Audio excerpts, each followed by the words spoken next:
Are you a spy? I chose German. My dad said it was useless, so I went with my second choice. I'm not even joking. He said it was useless. He was not happy that I went with German over Russian, and ultimately I switched to Russian with, after talking to him a bit and thinking about it and meeting some people, at the university who were like, yeah, go for Russian. That was one of the most difficult things I have ever done. I do not recommend it to anybody because it left me in tears many times. He's 10 seconds away from buying the ticket to go home. I get a text from my advisor, and she's like, Rachel, everything's fine. The second professor, I'd never met him before, he straight up asked me, are you a spy? And I was like, no, I'm not. Why would you ask that? I had to drink water.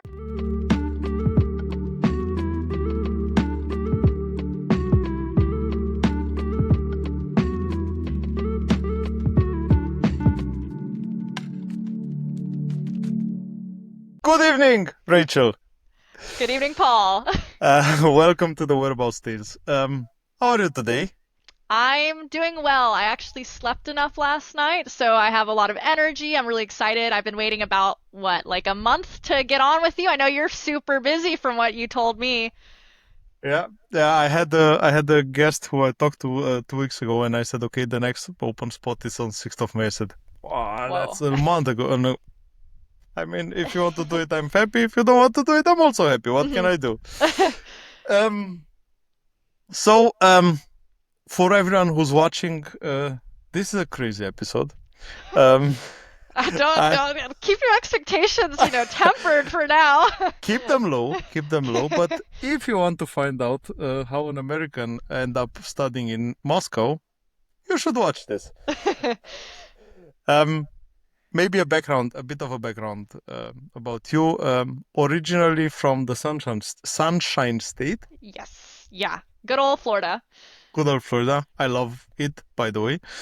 Um, can you tell me the city again?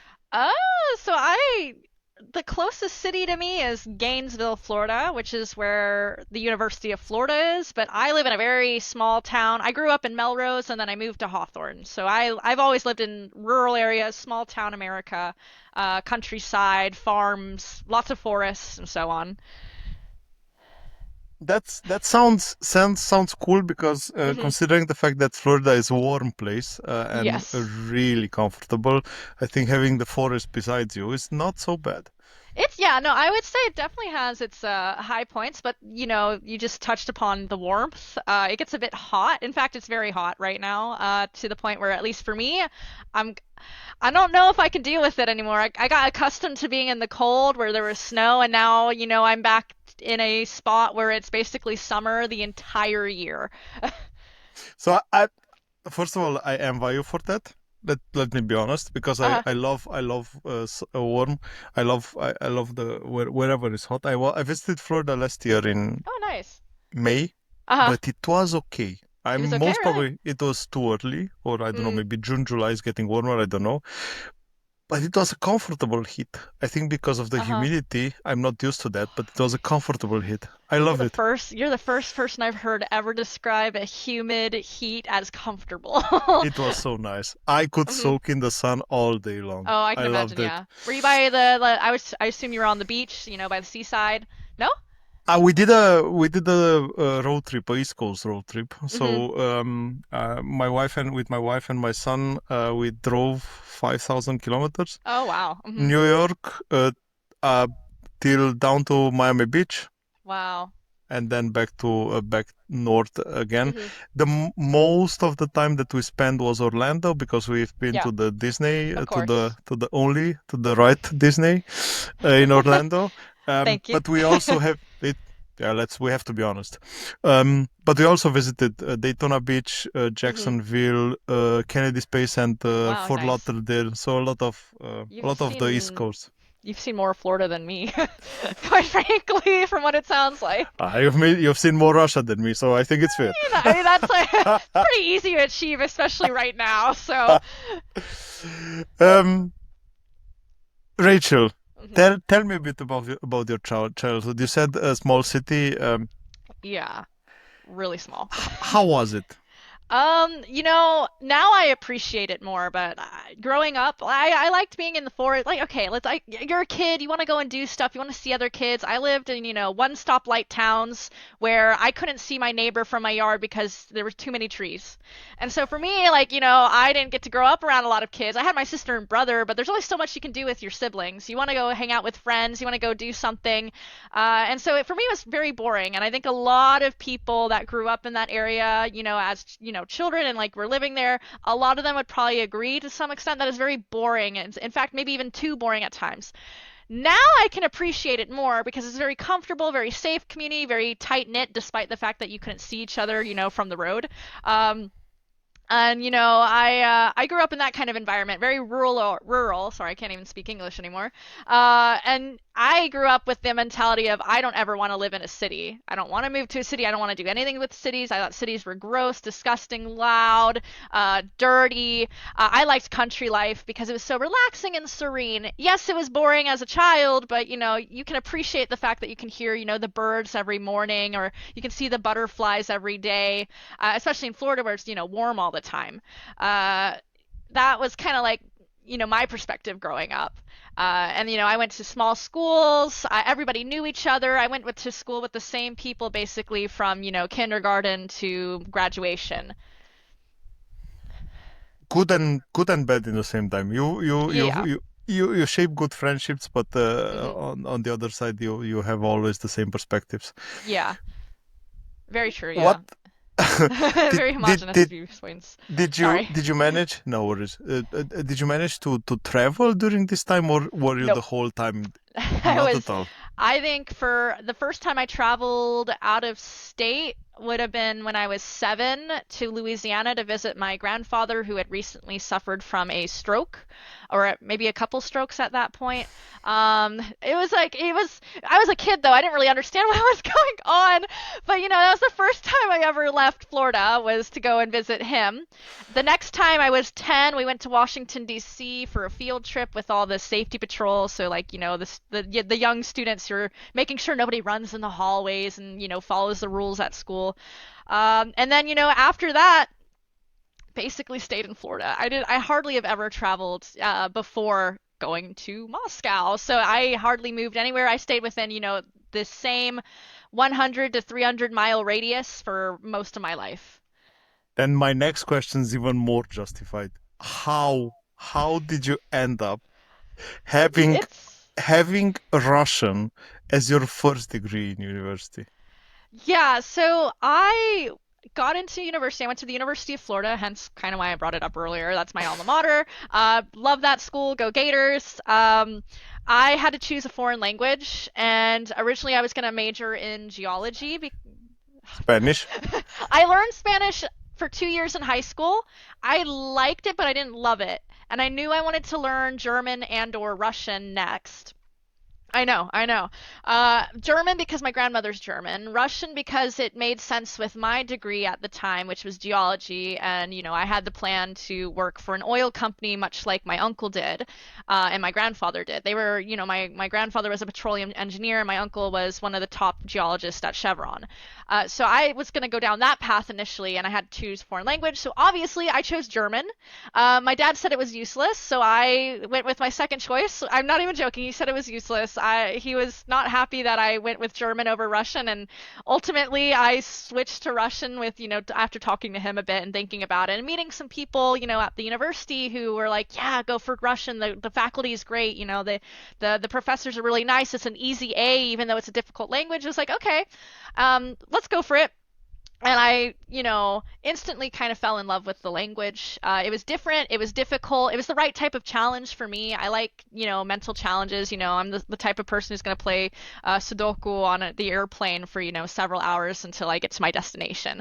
And, I like to do puzzles. And so to me, a new language was a new puzzle. And this one wasn't an easy puzzle. This one had a lot of, things that we don't see in English. It had a lot of new pronunciation, grammar. And then it was just I honestly kind of like the way people would react when I tell them I was learning Russian too, because you don't expect someone to say, "Oh, I'm learning Russian." You expect Spanish, French, German, but I would say, "Oh, I'm learning Russian," and immediately people were like asking questions. They were interested. It was interesting, and I guess I kind of got used to feeling interesting by virtue of the fact that I was choosing Russian as my language.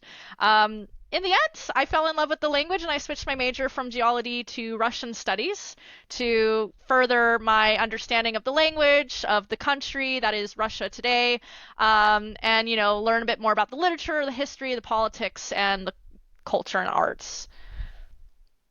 Culture and arts. Incredible interesting topic about Russia. Uh-huh. Um, but Absolutely. I have to go back. So I have to say, do you speak German as well?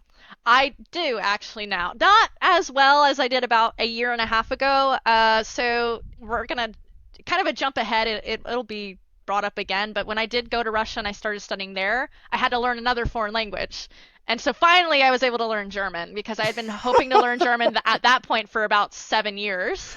So you Uh, learn German through Russian? yeah, that was one of the most difficult things I have ever done. I do not recommend it to anybody because it left me in tears many times. I cannot fathom the greatness of that sentence. Hmm. So German is I did manage to learn I'm in Germany since 10 years, Hmm. and I managed to learn the language. I think I will never be perfect Yeah.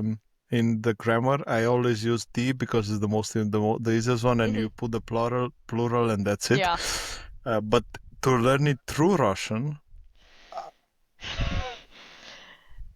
It added an unnecessary layer of difficulty, to say the least, to the point where my German teachers, because, obviously I was the weakest one in my group. We had a class of 6 students, and I was performing the worst my first 2 years consistently. I was passing, but for me, who is used to getting like A's all her life, getting a D or a C was very painful internally.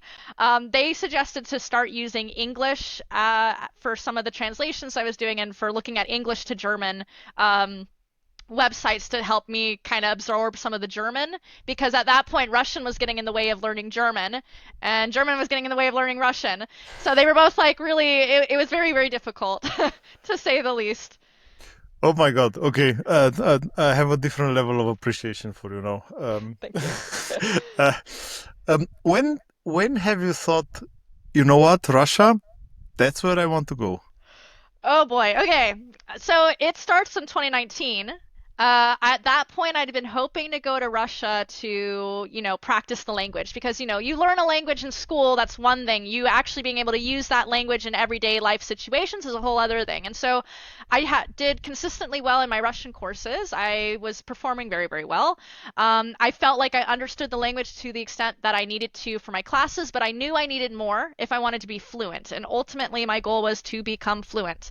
So I knew I had to get to Russia. And year after year, financially, I could not make it work. I do not come from a very rich family. I'd say we're Like lower all of us. middle class. Yeah, yeah, exactly. And at the time, I really wanted to go to Russia, but I just couldn't financially make it work until 2019, where there was a concourse, I guess I can say that word in English, to apply for a bilateral diplomacy simulation between, Russia and the US. So basically, we would pretend to be the US government, the Russian colleagues would pretend to be the Russian government, and we would meet, talk about things, deliberate some issues, and then write a communique about the whole meeting. I applied and I got in, and everything just magically worked out to where I was able to afford the plane tickets. I was able to afford the visa. Like, I've said this before to some people, but I genuinely believe I'm very lucky. I have a streak of luck that has not yet run out. And so that was just one instance of that, stroke of luck where everything just fell into place. And in October of 2019, I was off to Russia with one of my friends who also was accepted to this forum. It was called the Russian American Leadership Summit. And they elected me as president of the United States, so I can say yes, I was president. I'm just kidding, of course. I got to, lead our group, and I had a phenomenal time in Moscow, Suzdal, and Vladimir. And, once it was all said and done, I just had this burning desire to return. Like I knew it's just sometimes things you just have to follow your gut. And at that point, that was just the one moment, the one thing that just occupied my mind for months was go back to Moscow, go back to Moscow, go back to Moscow. And I wasn't going to let anything stop me. So I did everything I could. I got as many scholarships as I could. I worked extra hours. I saved up all my money to go spend 6 months in Russia to practice my language skills more and just live there. And it worked out. I got to go to a language program at the Moscow State Institute of International Relations. That is an important name. Remember it because it's going to come up quite a bit. It's also called MGIMO. So they use the Russian acronym. So MGIMO. I got to go there, and that was in 2020. Well, what else happened in 2020? What a crazy timing. Yeah, I got stuck in Russia, essentially, is what happened. I couldn't return. All the planes were stopped. No airlines were carrying between the two countries anymore. And initially I was going to go back to the US. It was in March, and I was on the phone with my dad. We were looking to buy tickets back home because they were telling me that we couldn't extend my visa anymore because everything was closed due to COVID. And at the very last second, right before my dad's about to buy that, I'm literally, he's 10 seconds away from buying the ticket to go home. I get a text from my advisor at MGIMO. And she's like, Rachel, everything's fine. We can extend your visa. Don't worry about it. No stress. So right as my dad's about to click purchase, I'm like, Dad, stop. I can stay. I think I might have even had tears in my eyes because I had worked so hard for that. And, all that, those hours, all that money, because it was not a cheap trip. I was crushed at the idea of having to return early and, feel like a failure. So her sending that right there, I was honestly a miracle. Like it just worked out. So I stayed and then I couldn't go back home because everything shut down. Everything. Did someone from your friends or your family try to convince you not to go in the first place? No, actually. At the time, tensions they were high, but they weren't to the degree they are now.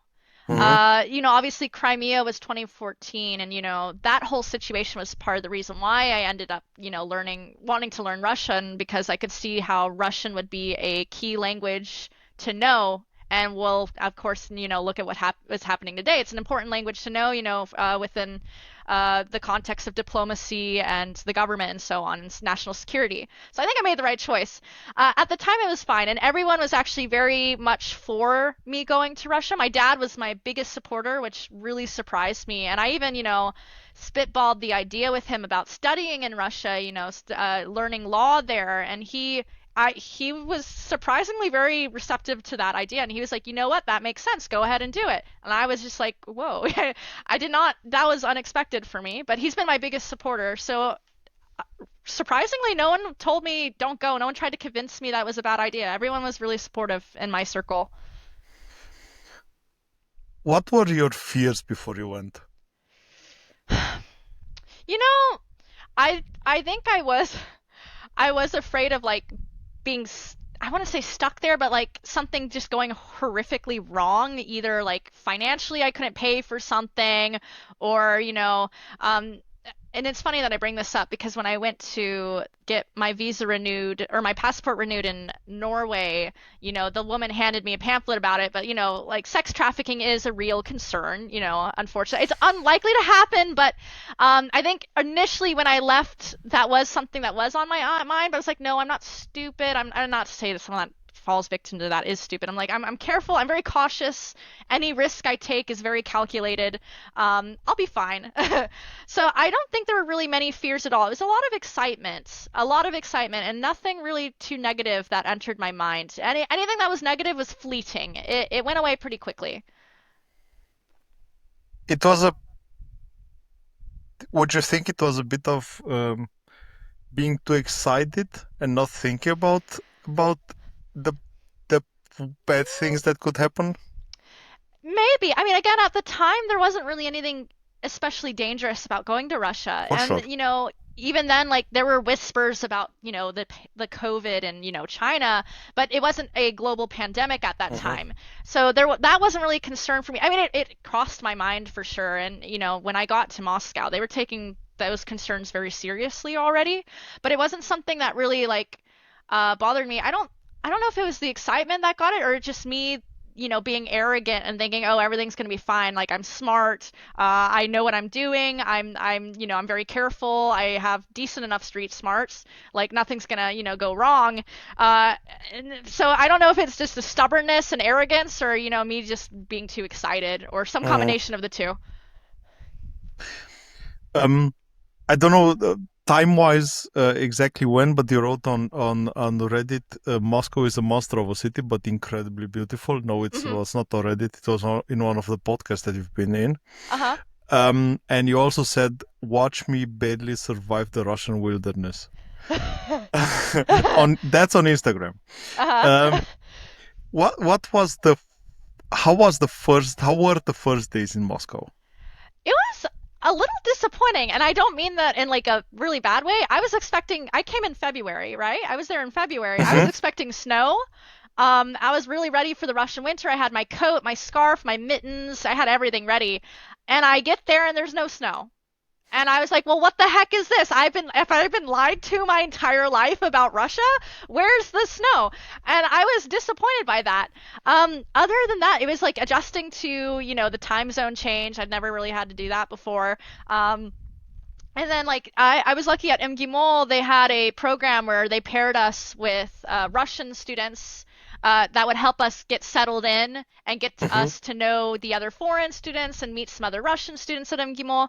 And so, my partner, he came and he met me at the subway station, got me a taxi, got us all the way back to the university, and then, took me to go and have lunch. We chatted. I got to learn a bit about the university, about the area, about Moscow and Russia, and, got to know him as well.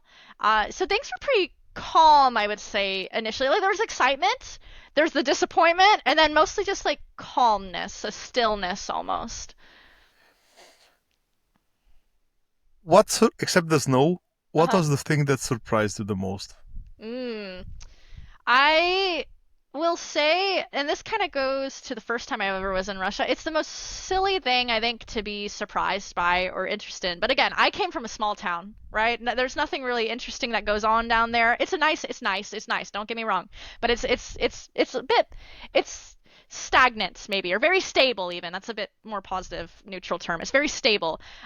So I'm not used to like big changes. I go to Moscow, and the first thing I noticed was, the stoplights and the streetlights because they're all like beautiful LEDs, very bright, flashing, and there's sounds. And I know it's like the silliest thing that I could possibly be impressed by, but it's the one thing that has stood out to me. It's been in my mind for years, and I will never forget how it was seeing my first Russian stoplight or streetlight and that bright LED green flashing as I'm crossing the road. You really had the first travel experience towards Russia, and I think everything was amazing. Like, like everything sounds so crazy. Um, were they surprised when you were speaking the language? So the thing is, I understood the grammar and I could read very well, but my speaking was terrible. They were surprised. And a lot of times it was met with positivity because an American learning Russian is very atypical. You don't see that a lot, especially not in Moscow. Exactly. The Americans, even back then, Americans weren't visiting Russia very often. And so, I was an oddity, and I used that to my advantage because it was easier to make friends. Because, the moment someone knew I was American, it was easy to get a conversation started. They would compliment my Russian as bad as it was back then. And they were surprised I was making that attempt, and they were impressed to an extent. They were happy a lot of the times that I was, putting in the effort to learn their language rather than expecting them to learn mine. Because I think there is a bit of a stereotype where English speakers expect everybody else to speak English, and they don't have to learn, whatever language it is that would be applicable in that situation.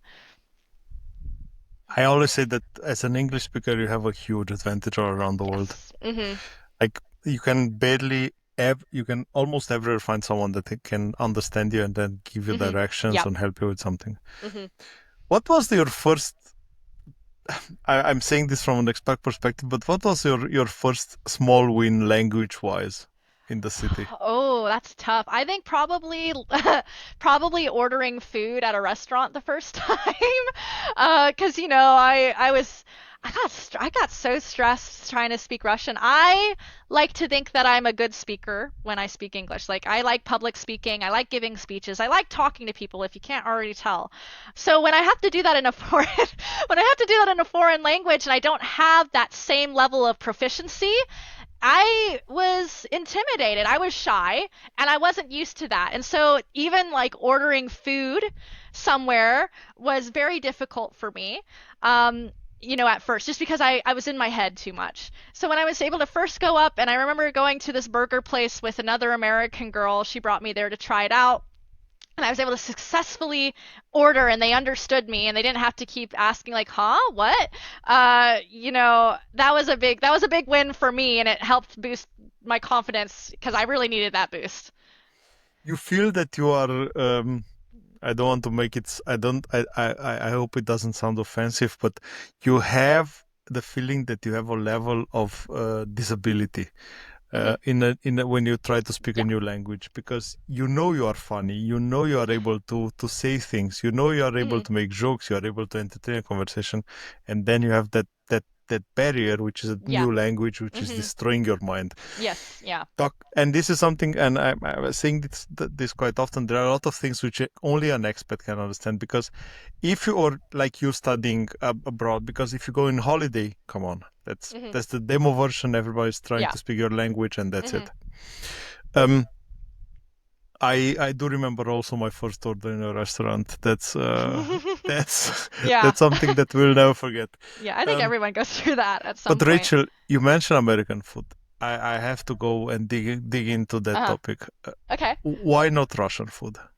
Well, I mean, she was an American girl. We're both stuck in Moscow together for the time being, Excuses, excuses. We Yeah. did eventually, oh, okay, so we did eventually try Russian food, of course. Um, Very popular, I think, even amongst the foreigners who have tried Russian food here in the US are blini, which are basically Russian crepes.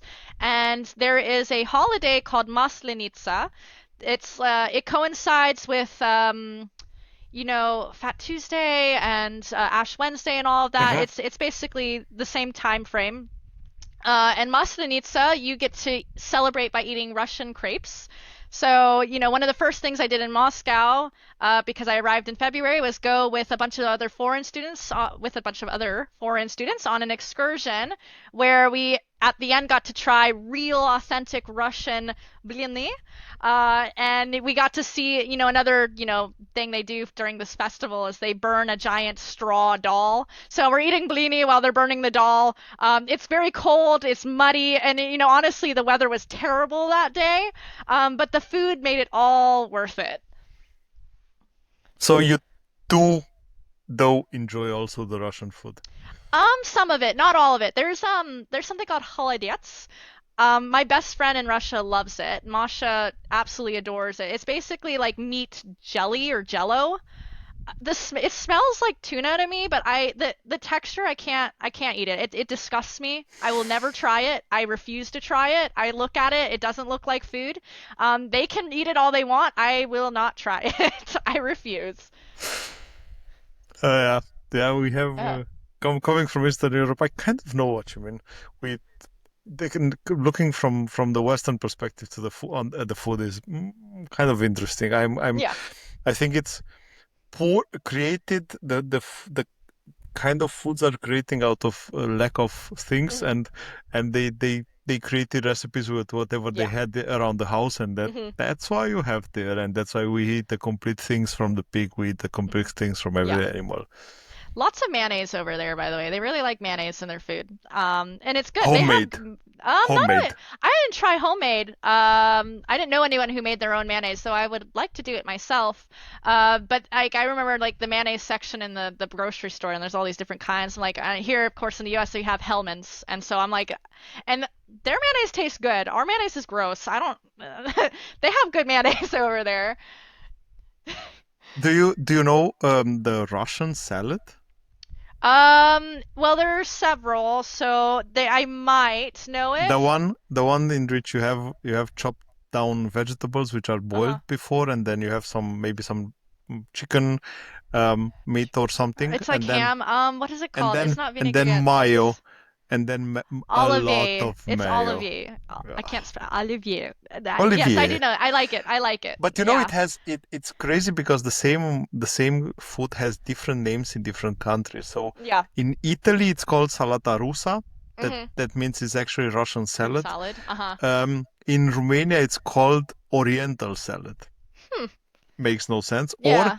Or beef salad, and it's Beef made with salad. chicken. Interesting. I have heard of it being called Russian salad before, so I'm familiar. But the beef salad and the Oriental salad's new to me. The only thing I can't figure is maybe in Romania they had more people from Central Asia come through with that recipe. We have a lot of Turkish influences, so it could be That could that be that. that's Yeah. the connection. Yeah. Hmm.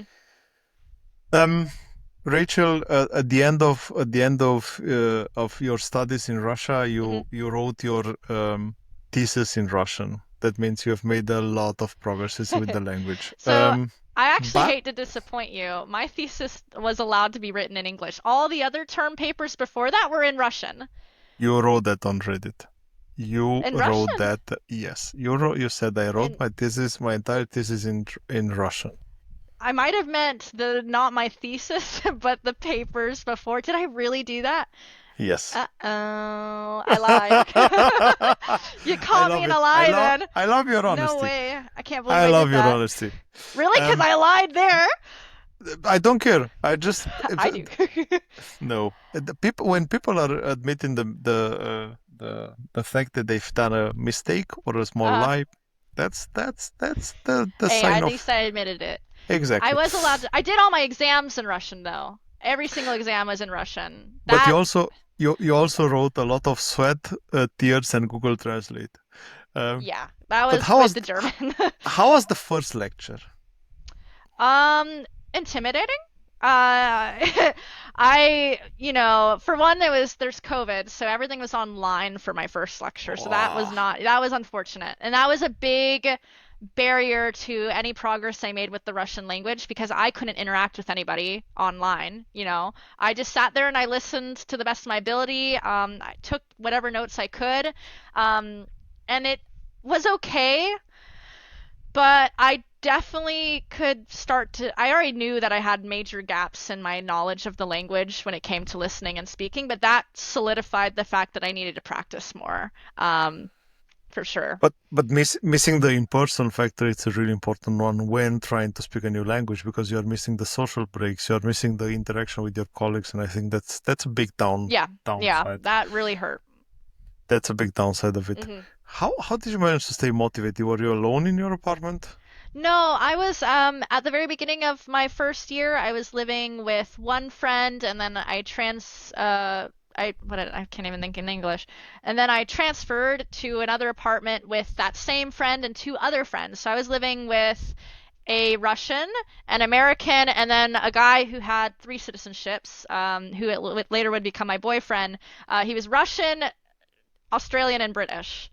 And so we were mostly using English, but we would sometimes use Russian too in the household. It was a very interesting dynamic that we had. I kind of miss those days. It was very fun. Was Russian just for fun, or was Russian sometimes serious? For me, it was just for fun. I don't think I ever used it seriously until maybe my last 2 years, and like as in like in an argument or whatever. Or maybe if someone said something on the street that was stupid, or like at a club or a bar, and then I would snap back and like, what are you talking about? But those situations are so few and far between. I can't even think of like a specific instance where that might have occurred. What was the complete university only online, or did you manage to go in person as well? So, I was lucky because since I was already in Moscow, I did end up being able to go to in-person Hmm. classes, whereas a lot of foreigners who applied and got in for the same year that I did, they were stuck in other countries. So a lot of my Hmm. friends weren't able to come until year two. I did end up going to in-person classes though, and they had us split differently than typically, and everyone had to sit a seat apart. Hmm. So we had less people in the classrooms as a result. So I didn't even get to communicate really with one of the So something that's important with how my university did things is we have what are called academic groups and then language groups. And every academic group has three language groups. And so one of the language groups wasn't present for that first year due to the way they had to split everything up. Okay, that means, but that's really good. That's really good Hmm. because that helps you improve the language. Yeah. Do have you had the feeling in those times that you belong there? Like you not only that you enjoy it, like Hmm. really, I do belong here somehow. Hmm. I like that you asked that question because, I one of the things I do remember from my first year at my university, we had to take PE, which was really weird to me. But I didn't have a choice. I had to do it. And I had my PE coach come up as we were walking out to the field, and he asked me like, what do I think about Moscow? How do I feel here? What is P? Oh, sorry, physical education. Oh, Physical okay, thank education. you. Yeah, yeah, yeah. My bad. I'm sorry. I I That's gave me it just some time. assuming. I thought Uh-huh. about it. No, I it's okay. I'm I glad will you ask. asked. Yeah. No, physical education. So my coach and I and everyone else, we were walking up to the field. I was next to the coach, and he asked, in Russian, like, how do I feel in Moscow? How do I like Moscow? And I told him, and I honestly believed it, and I might still to some extent believe it, that Moscow to me was like a second home because I felt right at home. Everything felt familiar, even though it was a different country with different culture and different languages. I felt at home. A lot of people complain about culture shock when they move somewhere, and I lived there for 4 years, and there was not a single moment where I felt culture shock whatsoever. I adapted really quickly and seamlessly.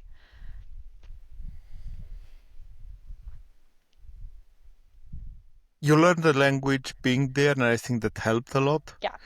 Um, how did your relationship with the language evolve? Like when you had the feeling that you became confident?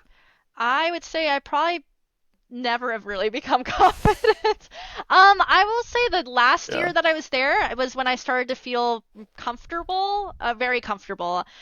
I think the last 2 years is when I started to speak more without just someone asking me. Like I would ask them stuff. And my exams got a lot easier in my second year for sure.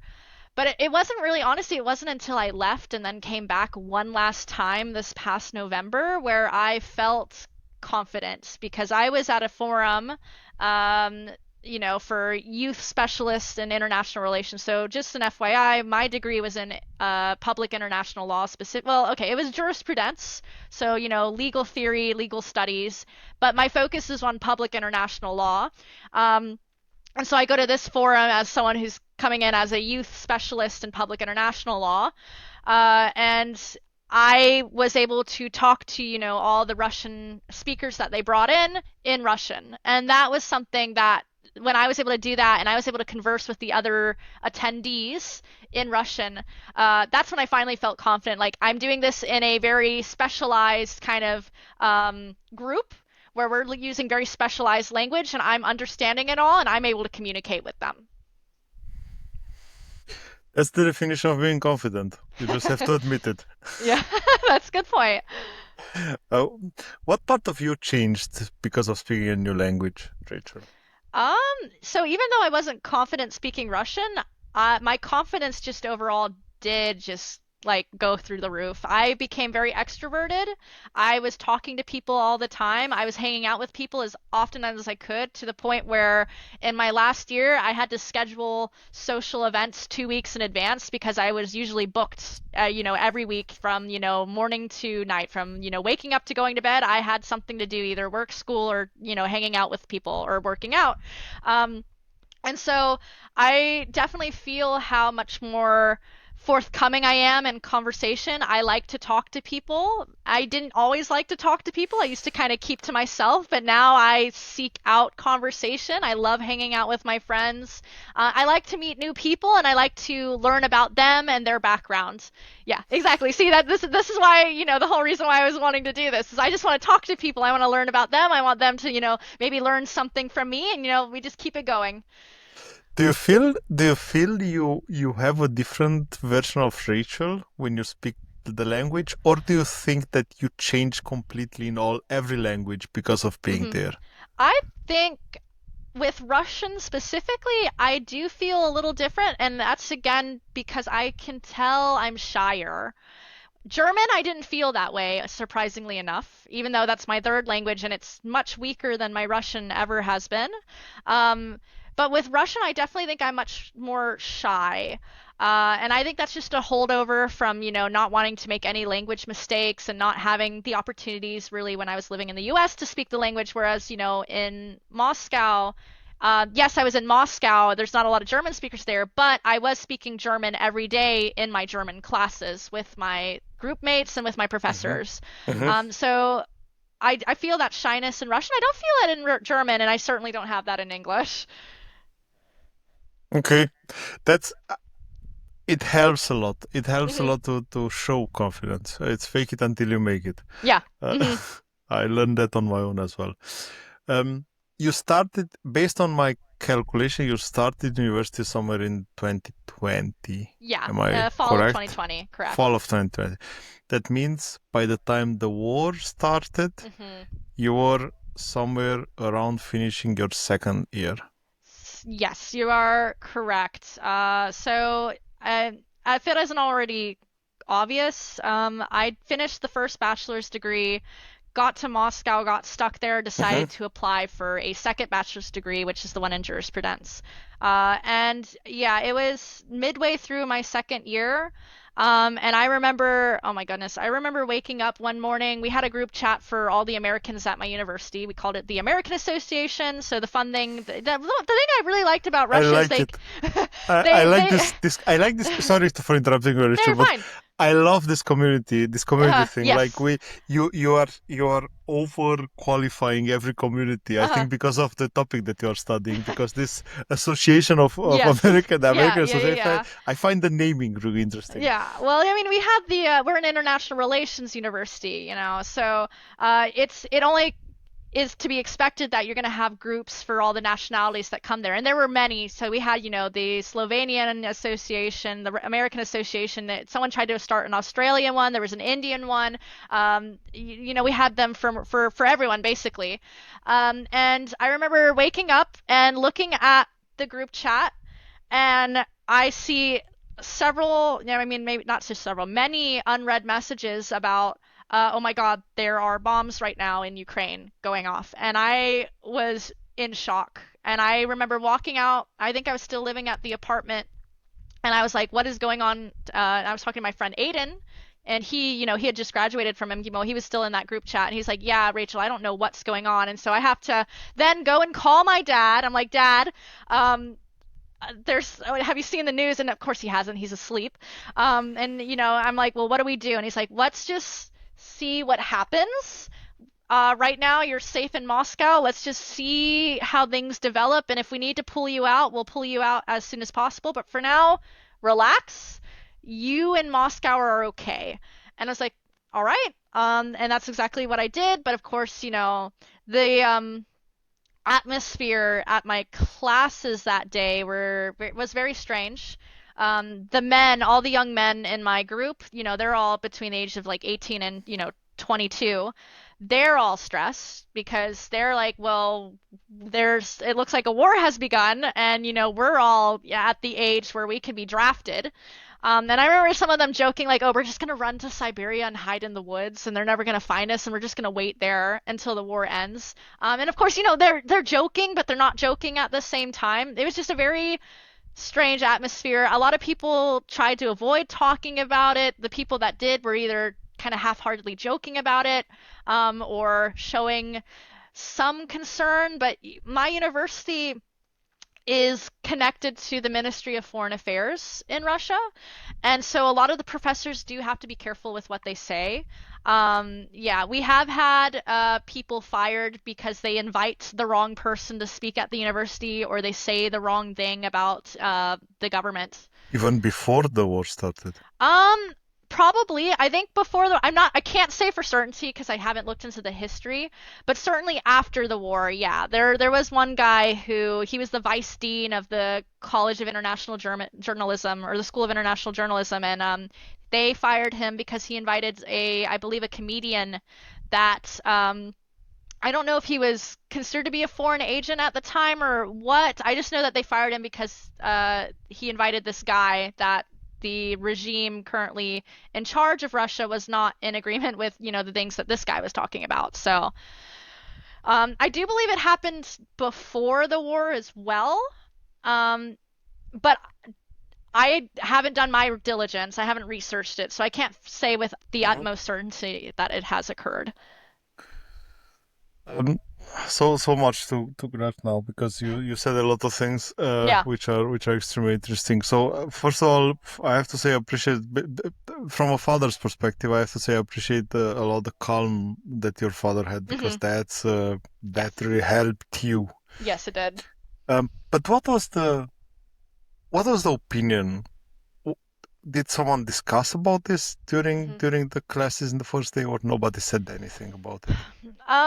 The ones that were vocal about it were either people who were super, pro Putin, pro Russia, pro, conflict, or very against. But of course, the ones who were very against it, they were much more quiet and they kept it to their circles. That being said, I didn't know this person personally. However, my friend Aiden, who I'd mentioned earlier, he knew a lot of, Russians as well. And one of his friends, they went to go and protest against, the whole situation, the whole conflict.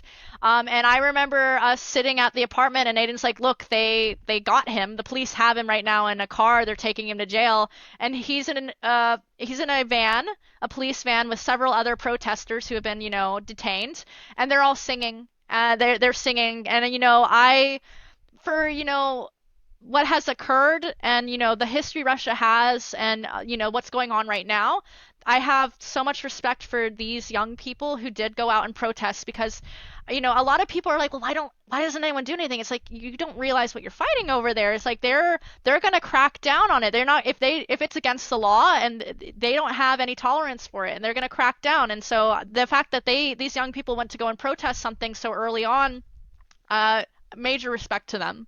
Major respect. 100% with you. I finished, we're getting into a tip.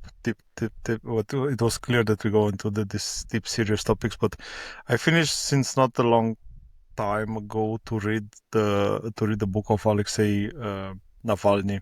Hmm. Um, and I always said talking about the young guys, I have a lot of respect, and I always question myself after I finish reading the book, why you do all this. Hmm. Um, it's I understand that someone has to do it, but Hmm.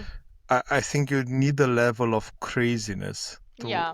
to stand up for your rights. Hmm. Sounds like a 1990s song from the US, but um, it's it gives you a level of manhood. Do you know what happened with them? Do you know if they were They ever were released? eventually released, if I remember correctly. This is way early on. A lot of the laws Russia has now against denouncing the conflict, denouncing the armed forces and stuff weren't in effect back then.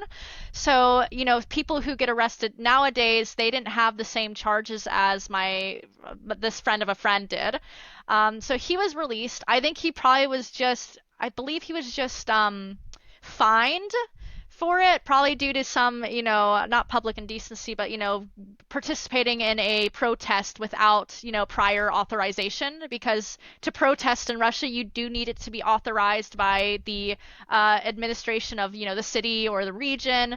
And so he was released. I don't know what he's up to anymore. I could ask actually now that I think about it. My guess is they probably not as much protesting now. It's just not. It's hard to be able to stand up for something like that, especially when you know what could happen. Do you that you gave me another shock. Did they introduce laws to to let's say block people from protesting? They've always had restrictions on when you can and can't protest, where you can and can't protest.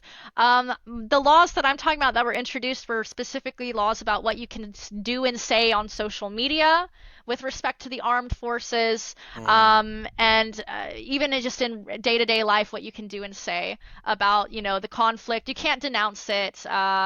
You can't go and say stuff that would be disparaging to, the armed forces that are currently fighting over there. Mm. I one of my I'm a traveler. I love Hmm. traveling, and one of my wishes was to visit Moscow because Hmm. it's a huge piece of history there. But this is cracking all my plans that I had, Hmm. even though I thought maybe in 20 years, but that it's hard. Hmm. Um, the war started, if I remember it correctly, let's say end of February 2022 of February, if I remember Yeah. it correctly, on the Hmm. 2022. How long were you in Russia after the war started? I stayed for just under a month. I left because they shut off services with Visa and MasterCard. And so, in the case of emergency, there was no way my family could get me money anymore. At least not in a way that they knew how to at the time. And so as a result, I left. It was a terrible trip leaving. I spent like 52 hours going from Moscow all the way down south to the border between Vladikavkaz and Tbilisi, Georgia. So like I was in the Caucasus basically. I had to cross through the mountains in a taxi, ride in through the mountains on the taxi, and then eventually get to a hotel with my boss at the time, because he was leaving at the same time. And so it was awful. It took so many hours. I remember sleeping on that train and just staring out the window and like, what is going on? Not like, anything that I was dealing with was especially difficult compared to, what people are dealing with, between Ukraine and Russia. But all the same, it was surreal, I guess. It was surreal. It was just, it was like, how did we get here? Why did we get here? And, it made me question a lot. It and it also fueled my desire to learn more about Russia and its politics and how U.S.-Russia relations are developing, because it was very clear. I mean, it was already clear before that, but the conflict just kind of ignited it all. Like it was very clear that things were going to be changing rapidly over the course of the next few years.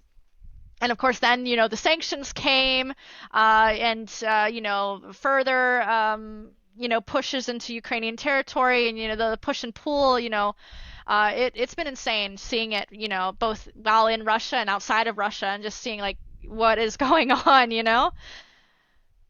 How long were you home? 6 months. Six 6 months. months. Hmm. Um, how have you seen? How were you looking at this from the US?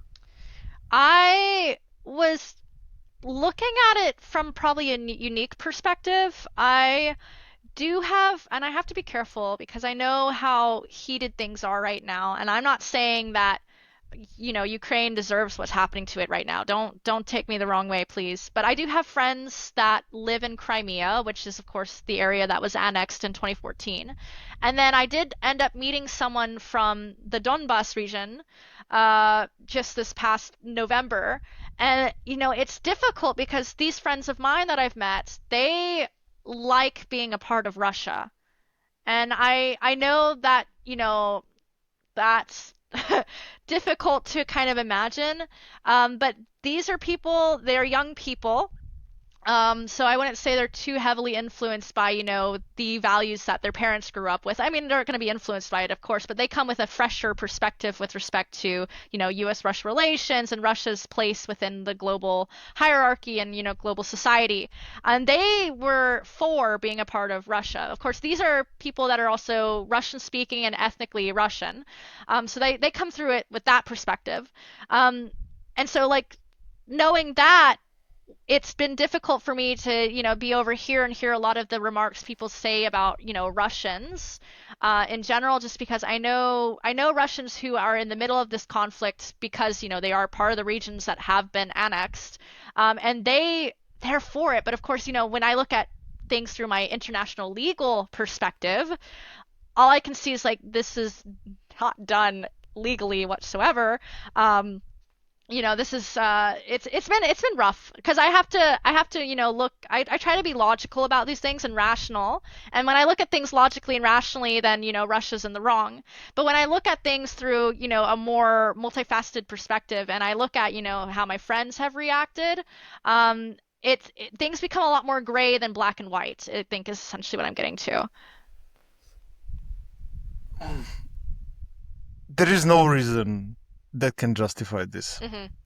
But I might be subjective here. I Mhm. come not far away from Russia, but from my point of view, at least I see no reason that can justify this. Yeah. And I'm, I'm telling you, I know guys from Moldavia. I Mhm. know a lot of guys from Ukraine, and Mhm. um, there are a lot of guys who are saying, okay, I think it would be better for Russia, but that doesn't give the Yeah. justification No, to do I an agree. invasion. Mhm. That's the first thing. The second thing which I want to say, I'm surprised. So there is a trend happening at the moment in Romania. I was born before the revolution in Romania. I don't know if you Mhm. know the history of Romania. Not So as much as I would like to, unfortunately. it was a dictatorship for about 45 years. Mhm. So it was, I think, started somewhere in the 50s, 55, Mhm. I think, and it ended up in the 1990s with the revolution, and they Mhm. killed Ceausescu back then. Also an awful thing, but a Mhm. different topic. Um, and it was a terrible dictatorship. Mhm. Why? Because it ended up at the end of the 80s not giving food inside the country anymore. Mhm. So you had no TV, you have no power, you have no heating in the Yeah. houses. So everything that you know from North Korea at the moment, unfortunately, or Mhm. what we hear from there. There are still people nostalgic about those times, Mhm. saying that it was better because everyone is nostalgic about their Yeah. youth. Of And this is course. something which are giving to the next generation. And Mhm. like you said, they are young, Mhm. absolutely, and they cannot be influenced, but they hear the stories. So they hear the stories, yeah. They hear the Mhm. stories, and they are not directly influenced, of course, because they are not Mhm. nobody. So I see you have a good relationship with your father, which it's amazing. Mhm. Being a father myself again, but I still think he cannot seed ideas in your head. Mhm. But you still see his behavior. You Yes, still you're he correct. see Mhm. what he's Mhm. nostalgic about. Mhm. And somehow I think most probably it was better than now because Mhm. he's nostalgic about that period. And this is why I think I do believe you. And I do think there are people, I do know people as well who would say, okay, I think it's bad there, but there's no reason for this. Mhm. It's, Yeah. it's, No, I understand. Yeah. and, and we are in the 21st century. And I cannot cope with the fact that we are Yep. fighting about borders. It's Yeah. unbelievable. Mhm. It's, but Especially when you consider due to international, not due to international, but as a part of international law, there are two principles, one principle, that are related to international borders and sovereignty. Two, I guess in that case too. And so obviously, when you infringe upon, these two principles, you're breaking international law because it's very clearly set out. And it's even crazier because Russia was a major or I guess I should say the USSR was a major factor in the creation of the United Nations, which put such a huge emphasis on, they revolutionized international law as we know today. And so to see it kind of turn completely 180 is just insane, to say the least. and it's again unfortunately the same lesson that the history is teaching us all Hmm. over again, that Yeah. power in the hand of one person is never good. Hmm. Never. Hmm. Doesn't matter where you look. Yeah. It doesn't matter. Power is making you crazy. Hmm. Yeah. That's the easiest that you can say. And I think I don't know your party, preferred party in the US. I Uh, don't even care, but it doesn't matter which of the presidents of the US you yeah. take. I think if they have made more than two mandates, it's too Hmm. much. Yeah. It's too much because you have too much power and too much Yeah. control, Yeah. and Yeah. that you Yeah. shouldn't have. No, I agree. I think the executive branch has consolidated a bit too much power over the last century, and this isn't even a recent issue. This has been a problem that has been It growing was a since grow the, exactly. yeah, I think probably around World War II is when it really started to take off, which kind of makes sense. A major global conflict, you kind of need a stronger leadership position there, but it didn't taper off. It didn't go back, It's just been climbing slowly but surely. Yeah. Yeah, towards full control. Um, when did what made you decide to go back? To Russia Mm-hmm. after I left. It was I spoke with, maybe over 100 people living in Russia, living outside of Russia about, what was going on over there, how they felt with, the conflict going on. Was it safe to go back? Was it not safe to go back? And I would say near overwhelmingly, everyone was telling me it's okay. Everything's fine. Moscow's okay at the very least, right? You don't have to worry about being in Moscow. And so, taking that into account, knowing that I still had 2 years left in my degree, I was halfway done at that point. And getting a really sweet job offer to go and be a private tutor for a young child in Greece who would then be able to fly me back into Russia. I thought everything just lined up again, and I decided let's complete the degree and then we'll see how things are in 2 years. Hopefully things will have quieted down and then maybe I can work there. Unfortunately, that's not what happened. But that was the thought process that I was going through at the time. But I have to ask you something. So, how does it feel as a US citizen in hmm the middle of the conflict to go at the Russian border? What was the reaction of those guys? So usually, okay, border crossings when you are flying in, especially as a female, are pretty easygoing. Oh, I okay. never had really an issue when I flew into Russia, usually via Turkey. Land border crossings were difficult, and that first time I left, via Georgia, they stopped me for, an hour. And I was pulled aside by the Russian security services. First time I've ever had something like that happen. Like, I remember going to passport control. I hand them my passport. They look at it. They look at me. They look at it again. They're like, and then, I think they asked the typical, why are you leaving or why were you here? I answered the questions, and then she takes my passport and she sets it to her side.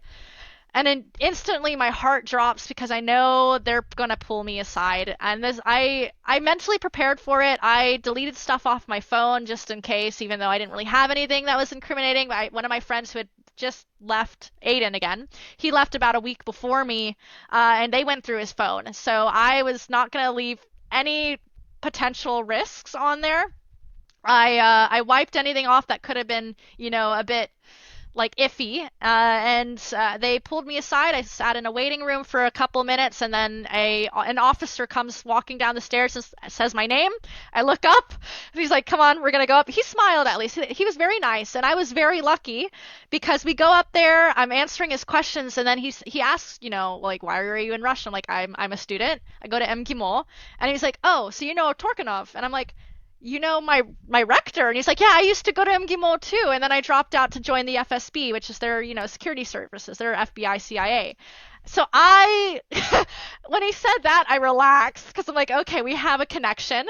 And, a theme that I have, come to learn very well now is that connections are everything. And, whatever it is you need to do, either, getting a job, getting a conversation started, finding, out some sort of information, or, dealing with an interrogation in a way that's not going to be really stressful. The moment there's that connection, it makes things so much easier. And so, he started joking with me, talking with me, telling me he wanted to learn English. And then he's like, there's another American in your group. Do you know him? And I was like, yeah, he's my friend slash boss. And he's like, I'm going to call him up and I'm going to just question both of you at the same time. And I was like, is this normal? But, I was like, okay, yeah, that's fine. And he calls my boss up and starts talking to my boss and, speaking about learning English. And at that point, then it was just dragging on, and I was like, okay, this is no longer like questioning or an interrogation. He just wants an English lesson. And eventually he let us go and we crossed over just fine, but we had to wait. We had two Ukrainians in our van too, and so they took a little longer, but they were let through as well, and we were off on our way to Georgia. And going back was easier? Oh yeah, actually, again, it's what I should have said is this officer, he told me, I'm sorry that we have to, pull you aside for questioning. When you come fly into the country, security's, a bit more relaxed. we don't check as many people as we do on land borders because, as he reminded me, terrorists that came to Moscow, I believe, for the metro Mhm. bombings, they came through a land border. And so, as a result of that, they are much more careful on land borders about who's coming in and out of the country than they are through air borders. Now, that's not to say they aren't careful at all. They still question people. You know, a lot of my friends get stopped in airports. I never did. I did once, and I'll get to that later. But land borders, they're much more strict, much more careful, much more thorough. Mhm. Okay. I I have to ask you one thing. Uh-huh. I I I would say um, half of a joke, half of a serious. Uh-huh. You're an American, Yes. fluent in Russian. Uh-huh. You studied law at MGIMO, which you Hmm. just said was the preparation for the FSB agents.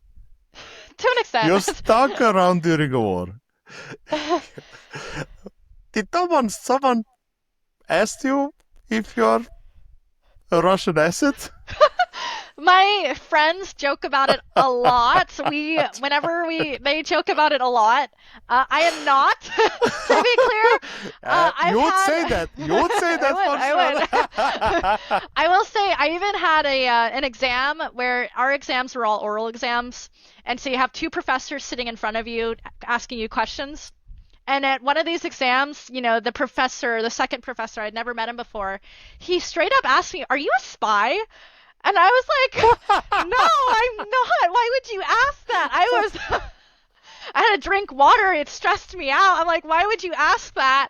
I think he was mostly joking, but at the same time, because it's very strange to have an American study in Russia, study at MGIMO, and especially study in the International Law School, because the International Law School is taught entirely in Russian. A lot of the Americans that would go to MGIMO, they would go to the English-speaking Mhm. programs, but I was in a Russian-speaking one, so it was very, very, very strange.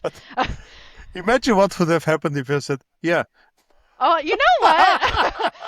It might have been. It was before the war. It could have been really funny. Could have Okay. also been really not funny. But he was someone that used to be on their either their Supreme Court or Constitutional Court. They're one of the those two are defunct now. He was on a court that no longer exists. So he was like an upper level judge, basically. Okay. Yeah, so he was a very nice guy. The joke threw me off, but very nice. Um, it was a half, as I said, half curiosity, half serious question because Mhm. you kind of check up all the marks Oh boy. that I've seen in movies. So, Uh-huh.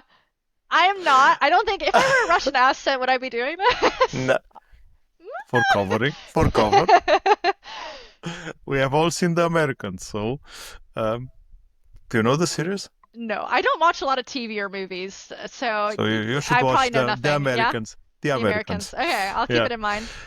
Um, you said, how often were you traveling back and forward? Not very often. Again, I didn't have the money to do it, so I stayed in. A lot of my friends would leave during the summer to go back home or go travel, and I was working in Russia. I was still teaching English there, so I stayed basically in Moscow my entire time. The only time I went back was because of the war, and other Okay. than that, I stayed in Russia. I guess I left one other time to go get my I left a couple times to meet my then boyfriend. He was studying in Oxford at that time, so I went to go visit him in Oxford.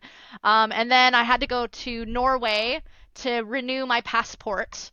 And so I did that the one time. Other than that, I stayed in Russia. You mentioned a few times your boss.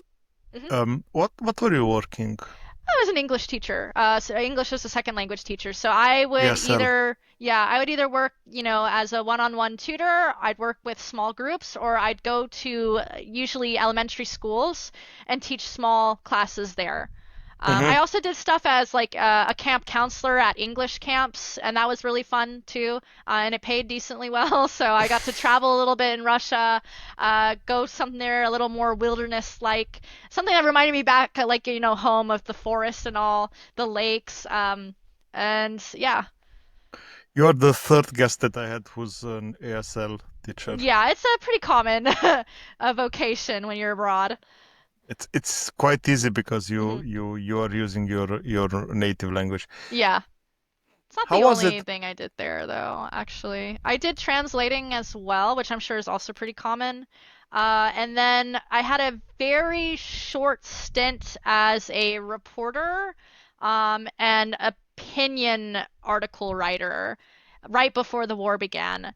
I left before the war because at that point things were already starting to heat up on the Ukrainian border, and it was just the smarter idea to like, all right, we're gonna pull back because the organization that I wrote for is considered a propaganda news agency, and they are banned, I know, in Germany 100%, and I believe in several other countries as well. So do with that information what you will. Like really the right time, I have to say. Yeah, yeah, exactly. I left and I was I was like, whoa. If I had stayed any longer, it would be very kind of questionable. So I left at the right time for sure. How were the last 2 years, Rachel? They were they were actually more eventful for me because I at that point I was comfortable with Russian and I knew a lot of different people, and so that was when I started to get invited to a lot of different things to do. I was invited for a Russian YouTube channel to comment on some Russian comedians' jokes about Americans and about stereotypes about Americans and Russians, and that was my first real foray into using Russian in a situation that wasn't just with friends. Very stressful, but it worked out in the end. I had a lot of fun with it. I ended up doing recording voice lines for an app that they are still, I think it's still in creation right now, where it was like an app to have children gamify doing chores basically. So they make a game out of doing chores and homework and stuff. And so I recorded voice lines for that.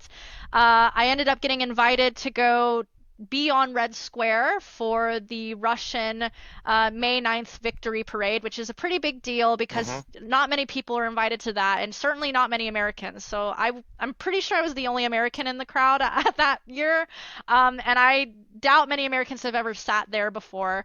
So that was How did pretty interesting. how did you get invited? Connections, right?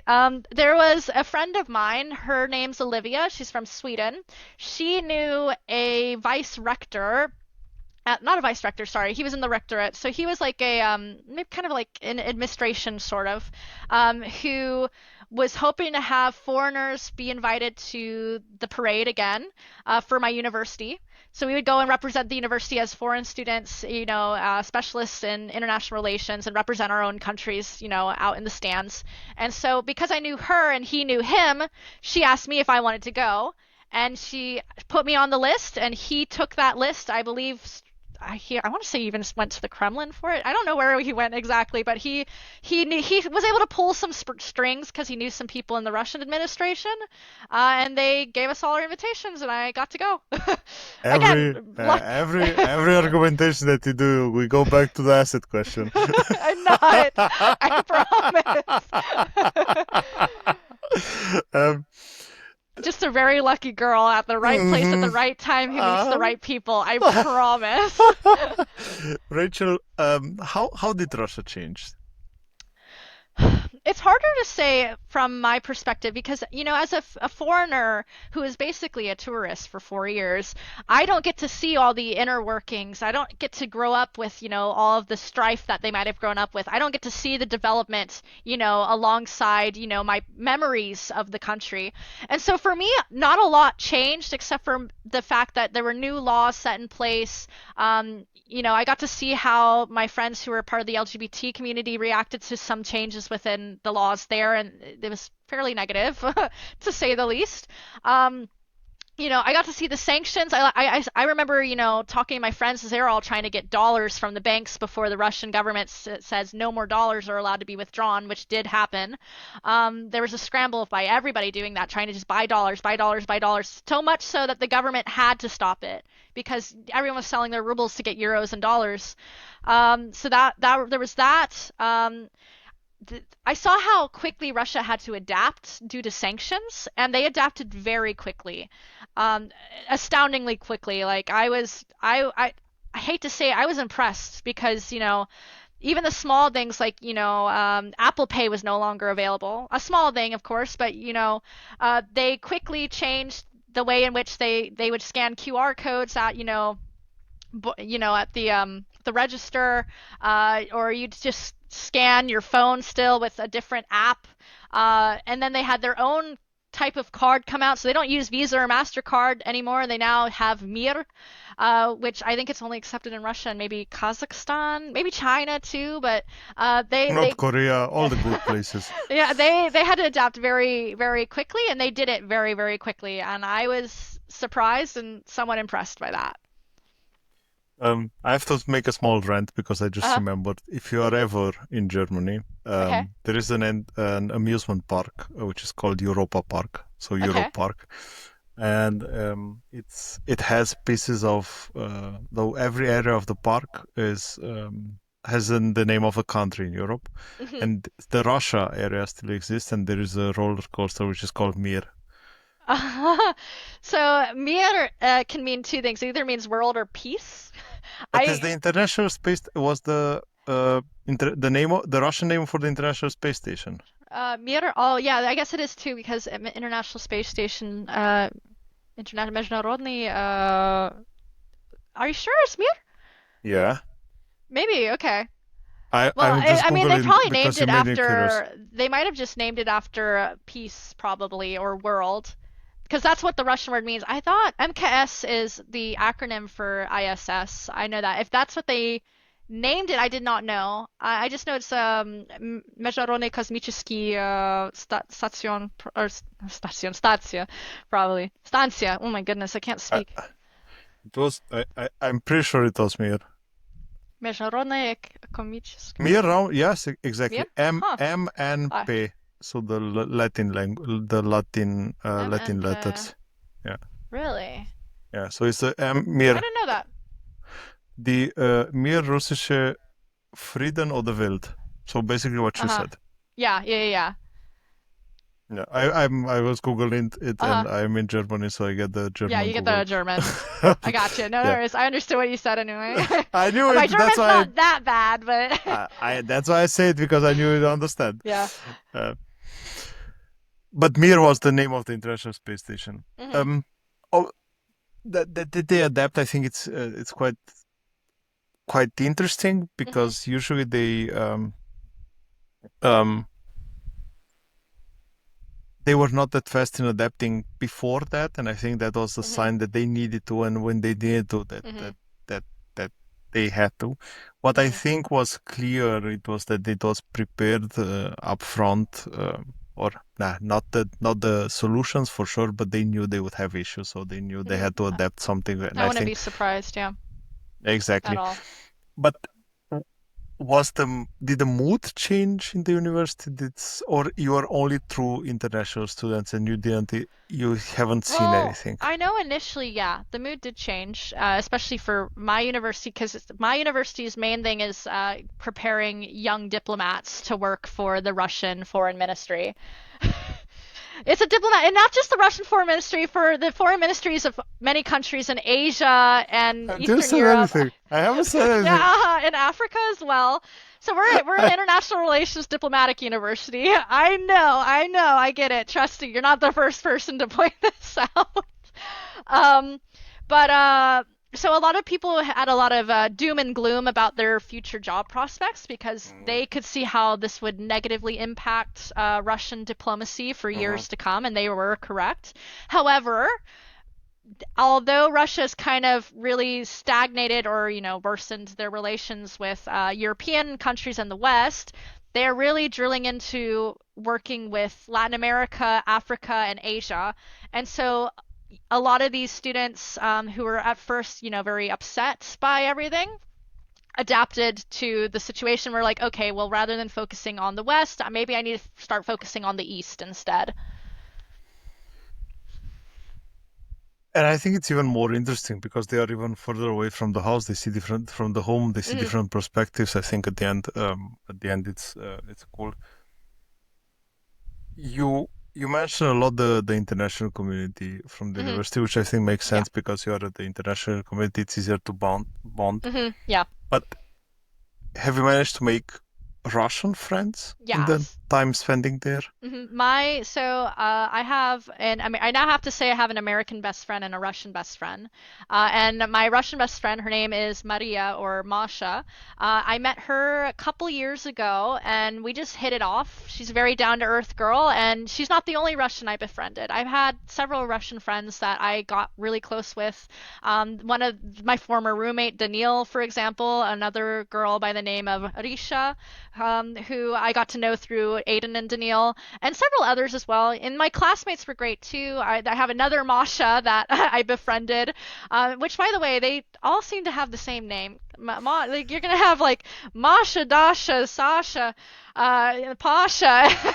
They like their names, and the names are nice. It's just in my group we had three Katarinas, so we had three Katyas in one group. We had three Danyas, three Danils, and it was just it gets a little confusing sometimes. We don't have such a big inspiration of names in East, Mhm. okay? And also when I was growing, you see the pattern in the generation. So in my Uh-huh. generation were a lot of Poles, and I think Uh-huh. that's the thing. They have one inspiration, and then they Yeah. steal from each other. Yeah. No, I can see that for sure. Was it you made the friendships in the university before or after the war started? This was after the war. I met Oh, her interesting. once at a party. I had a lot of international friends. There was a girl from Laos. Her name is Jenny or Panita. She's a really good friend of mine. She introduced me to Masha at one of her birthday parties, I believe. Yeah. And then I got to know Masha more through another friend of mine from the Czech Republic. And we just spent an entire day together and we just hit it off. And I texted her a few times over the summer and then we just started hanging out more and more. And then I eventually started living with her. Her parents don't know, but like I kind of moved into the apartment with her, and we spent like the last, I guess, like 4 or 5 months of my time in Russia just like talking every day, staying up every night, discussing whatever it is, making food for each other. It was great. Yeah. She's one of the nicest people I know. So the honeymoon phase of friendship. Yeah, maybe. Hey, sometimes the honeymoon phase lasts a long time. Sometimes. My best friend of 8 years, who I'm actually at her house right now, we Okay. haven't really had any arguments.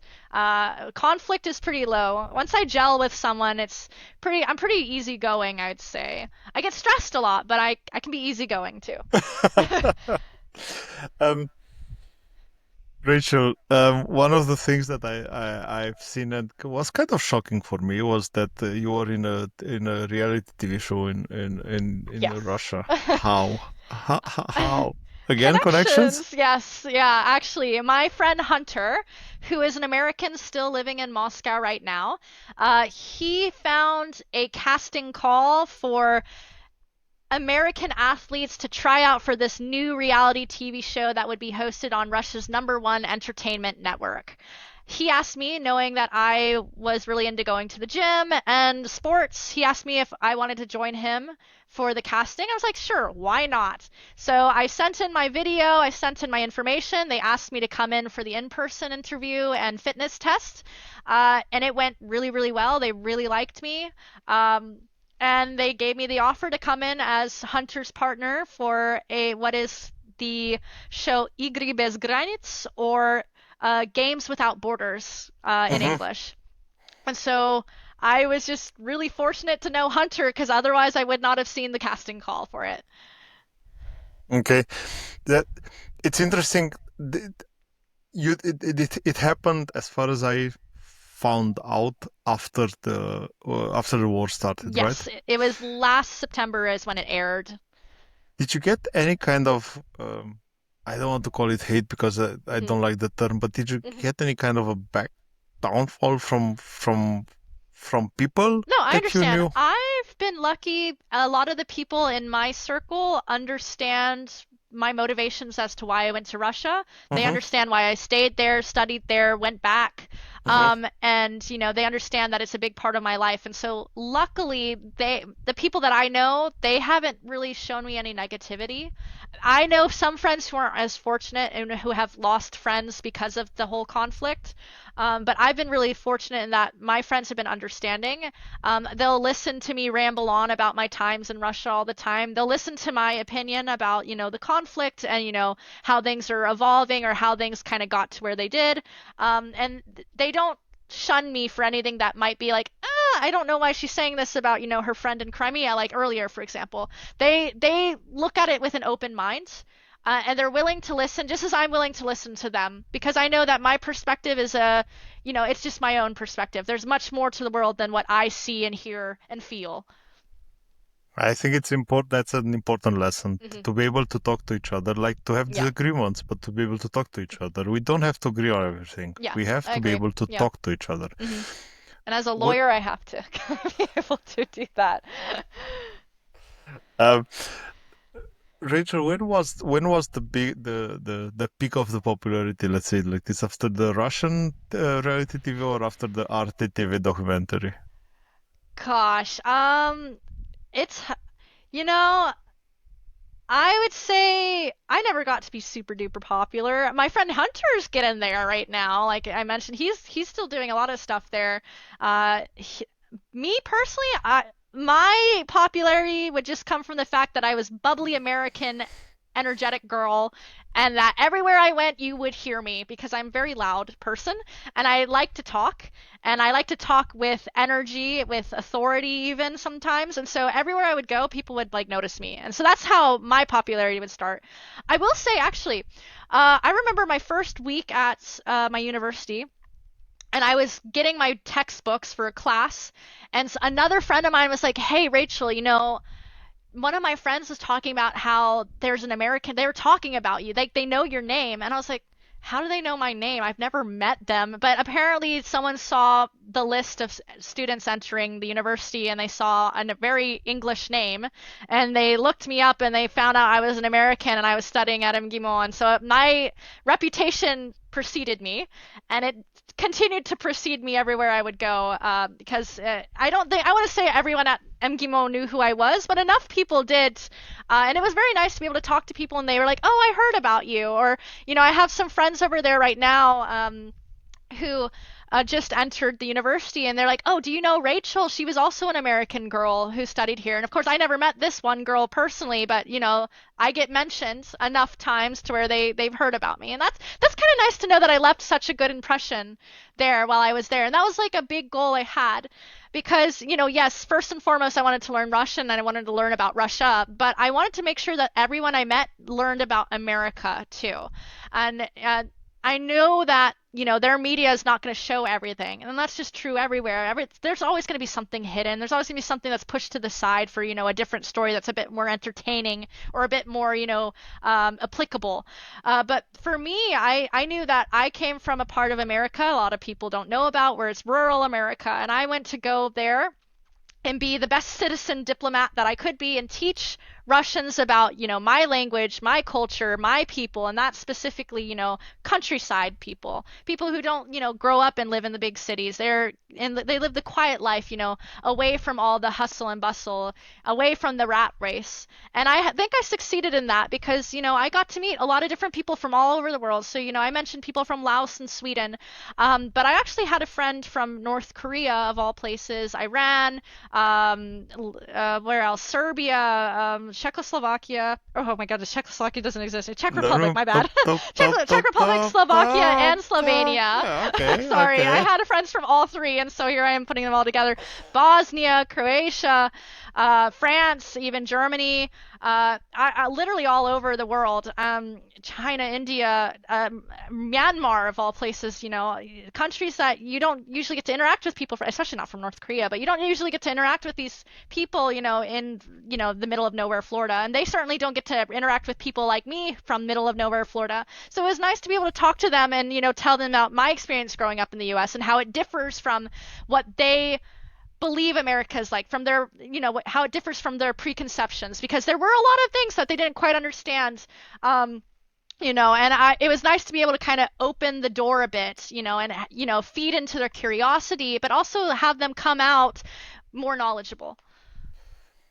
You are a very happy person, and that's something that it's Yeah. obvious in our discussion. I think that makes that takes you a long way in Hmm. every discussion that you have with anyone or in every relationship. And I think that's one of the things that get you so far everywhere. That's at least my feeling after our talk until now.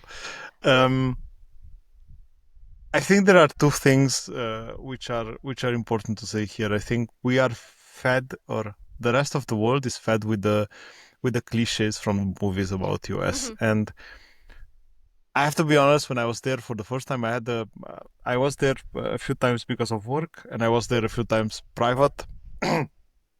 But I was I don't know, I was breathless when I first saw a yellow school bus, and I realized Hmm. that they are really yellow, and that Yeah. guy has still that thing which is pulling to stop the Yeah. cars. That was impressive for me. But unfortunately, we don't get anything else except the cliches from the movies. And I I did manage to visit.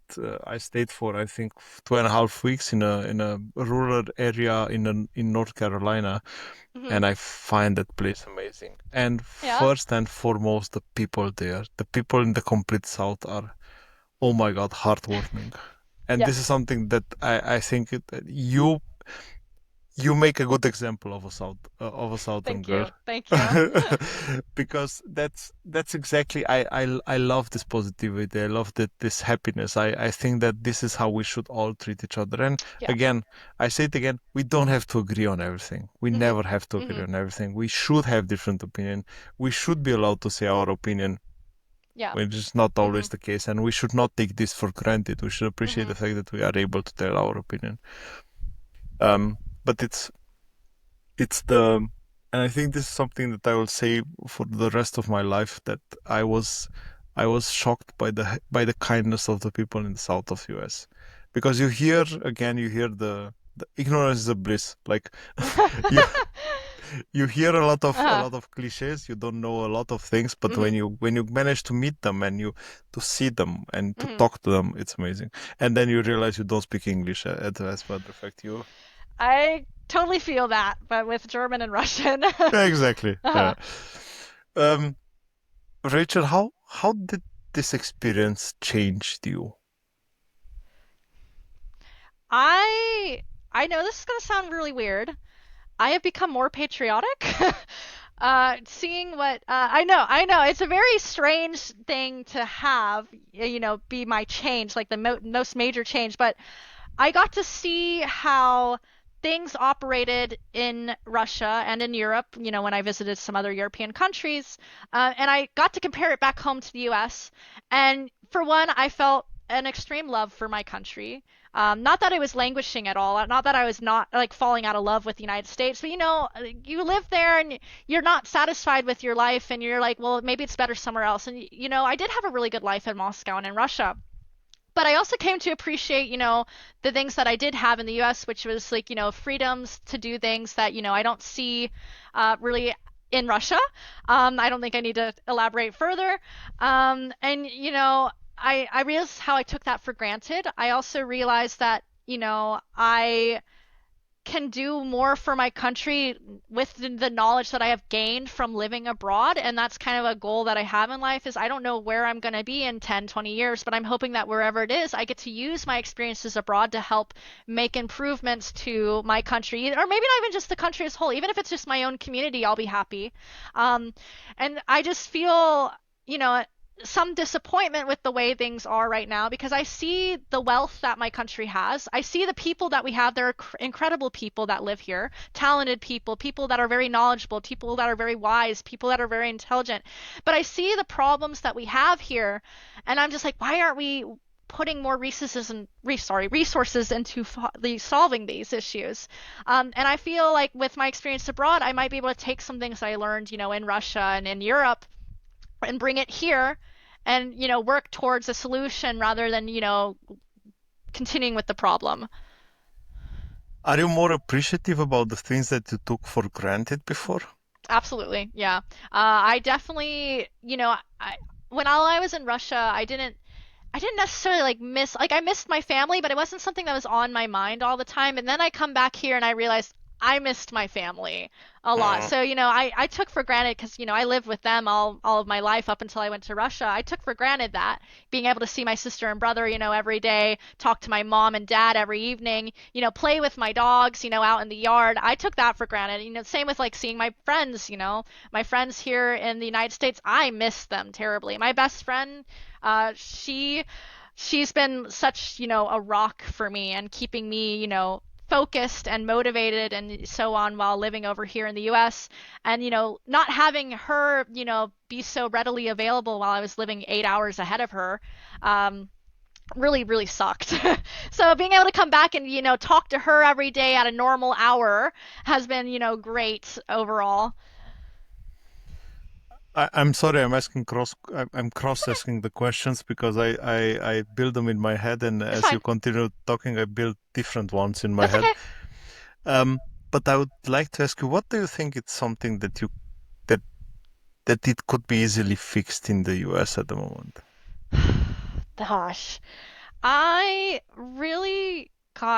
don't know. I'm thinking obviously the healthcare system. I don't know. Okay, maybe not easily. I take that back. That's a terrible answer because I don't think it's easy to fix that at all. Maybe stuff, however, to deal with social services and so on. I'm not saying Russia has a perfect system, far from it, but I think that we could learn from Europe and not just Russia, but Europe as a whole when it comes to helping those who have less, children who are in, vulnerable positions, the elderly, the mentally ill, especially. I think that we as a nation here in the United States really neglect those who are mentally unwell and mentally incapable of leading normal lives. And I really wish that we could do more for that. And I can't say I know the exact solution, but I do believe that with further investigations on my own side here, I might be able to provide some um, information or knowledge that would be useful for solving some of those issues here. Homelessness, I think, is part of it as well. And I think a lot of the issues that we have with homelessness actually is born from issues with mental illness and then issues with drugs. And speaking of drugs, I think that could be something that we could solve as well. A lot of it, I think, is just really when it comes to the social issues. I think that Europe, to an extent, does a better job.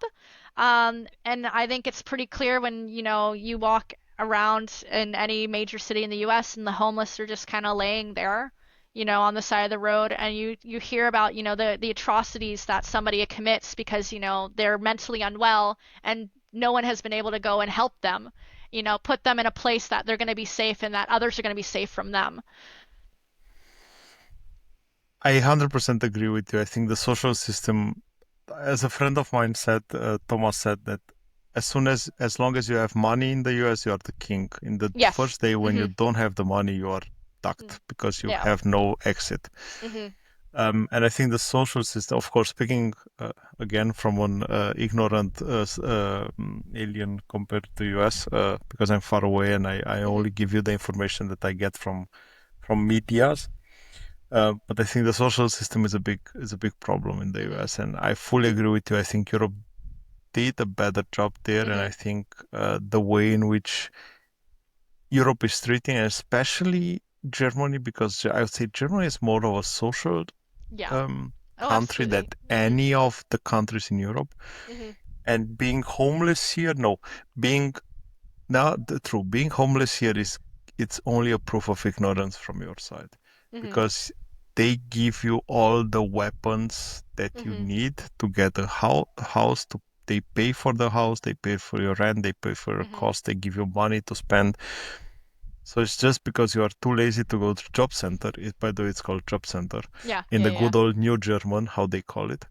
Um, it's called job center, and to go at the job center to get a because job center is the place where the social security is taken Mhm. care of. And Mhm. um, I think on one side, it's just the way the people are behaving with each other. It's an Mhm. important thing. And Yes. and, and if we talk about the homelessness, I think it's not we should ask the question. We should try not to to fix the issue by giving some medicines. We should try to understand why they are there. And I fully agree with you. I Exactly. think mental issues top of It's the a major list. This problem right now. Yeah. hamster wheel that we all get into and we don't know how to get out from Mhm. when you get burned out, and then yeah, then Mhm. you have a car accident, and after that you are bankrupt, and Yeah. it's a Mhm. hard one, but it's a topic for a possible future episode. Yeah. um, what's what's next, Rachel, for you? You graduated. Mhm. You are a proud American with studies done and MGMO. Mhm. Um, what's next for you, or how do you see the future for yourself? There are two avenues that I am investigating right now. The avenue I do not want to do right now, but is looking a bit more likely, is getting a law degree here and becoming a lawyer here. I am a Russian lawyer, technically. I have the Russian law degree and I am able to practice law in Russia as I wish. Um, but because of the situation, I was not able to realize my dream or my plan of, being a Russian lawyer for 2 years and then coming back to the U.S. I had to leave right after graduation because it just wasn't the climate's just not safe enough for me to be there. As an American woman with a Russian law degree, it's just not the smart idea. I think there are risks I take, obviously, but that was one I wasn't willing to take. Um, so I would probably that's one plan is to go and do the law degree here and become a lawyer here. But I don't feel like that's the right one. But it's one of the paths I'm looking at. The other path is to just go straight into working and specifically working within the government. I think that my experiences in Russia, my knowledge of Russian law and international law would be an asset to many governmental agencies. The question is, how do I get one of those jobs? And I am trying to figure that out. I have been on the job search for several months now. Nothing has panned out yet, but apparently that's normal, and 7 months of not finding a job is pretty normal, as I have been told. So I'm not too stressed about it. I know that if it just doesn't work out, I already set a deadline. If nothing works out by June, July, I'm just gonna have to go right into applying for law degrees here, which again I don't want to do right now because it just again I'm going off a gut feeling. It doesn't feel right, but if I'm forced to go down that path, I'm forced to go down that path, and I'm sure I'll succeed. But I'm hoping that instead I'll be able to do some government work. Um, but again, I got to get the job first to do that. I think you just have to find the right search terms on Google, and then they will find you. Yeah, maybe. Actually, a good idea. I'm quite confident I'm on a list or two somewhere, so maybe I just need to get their attention again. Exactly. Um, that sounds really like a plan. Hmm. And I think it's important for US now to use your experience Hmm. in international relationship, especially in these Yeah. messed up times. Hmm. Um, what advice would you give to your younger self, Rachel? Ooh. I have no idea. I would probably lean towards the more cliche, it gets better, because there are definitely a lot of times when I was younger, as I was still trying to learn who I am or who I was, where I had very little confidence. Things just weren't working out. I felt lost. Even now I feel lost, but now I have the tools to deal with that. I would tell them to just, it gets better. It does. Don't worry too much. Things will work out. You've got the tools. You just need to learn how to equip them. And that comes with time, wisdom, knowledge, experience. And it's just, sometimes you just have to get through it, and it's not going to be easy, and it sucks. It genuinely sucks. I would love for us all to live in a world where we don't have to have any sort of suffering, any sort of worries, any sort of hard work to do, but that's just not the reality we live in. So what we have to do is we have to just learn the most that we can from what we have to deal with so that we can have better times ahead. And I think I'm slowly but surely getting there. Because it's definitely been a roller coaster, and it's not been an easy one. But it gets better, and it will continue to get better. It's only up from here. Positive attitude, I think. You are an extremely positive Yes, person. I get it from Um, my dad. when was the moment when you realize you are a grown up? Mm. I think there was probably one time where while I was in Russia, and I was paying all of my own bills, and I was like, you know what? I'm an adult.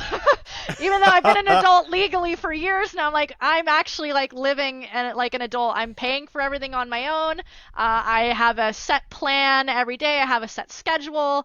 I'm moving the social events around. And I think it's when I was having to move all my social events around between work and school and making sure my budget was just right every month.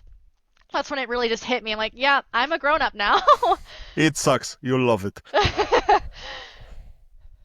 Rachel, it was a really nice conversation. I I'm enjoyed I happy. enjoyed the hell out of it. Me too. Um, Oh, and all the I things that I have yet to say. There's so we many can do things. we can do it again. I would love I'm to, more honestly, I'm more genuinely. than open. I enjoy the conversation. I think, as I said, it's important to talk to each other. So Hmm. the offer is on. Whenever you feel you have the time and you are in the mood, just let me know and we Of plan course. another session. Awesome. You have my email address. Yeah. But before we wrap it up, Uh-huh. I have my quick fire questions. Oh boy. Not so.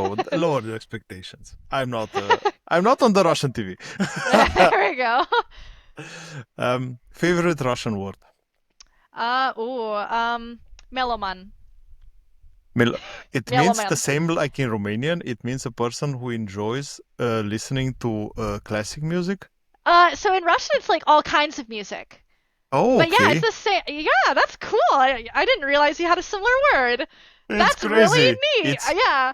It's meloman, it's Uh-huh. said, and usually it's used for someone who's listening to only a fan of classical music. Ah, interesting. I was told, at least I was told that in Russian it means like all kinds of music, and Hmm. I like that because it describes. It's one of the first words I learned when I came to Russia, Hmm. that were new to me, and it describes me because I've actually been listening to music the entire time we've been like it's quiet in the background, but I've been listening to music the entire time, so I love music. So I had the same. Okay. I had several questions. I'm a fan of Lex Friedman, and most probably do you know him? I've heard of. I don't know if I I've heard the name. I know the name. Uh, So Lex Friedman, long story short, he's a professor in MIT, okay. and he's originally coming from a Russian family, and Mm-hmm. both of his parents, as far as I know, were university professors Okay. in the US. I hope I'm not mistaken. He's having now a podcast which is on YouTube, but he's fluent in Russian, Of course. Yeah. and which I love is he's doing podcast interviews with people talking in native language. So Mm-hmm. for Oh, example, that's cool. he's talking to Zelensky, and he's speaking in German. Mm-hmm. Sorry, in German. That slipped out. He's talking in Russian, and Zelensky is answering in Ukrainian back. So Mm-hmm.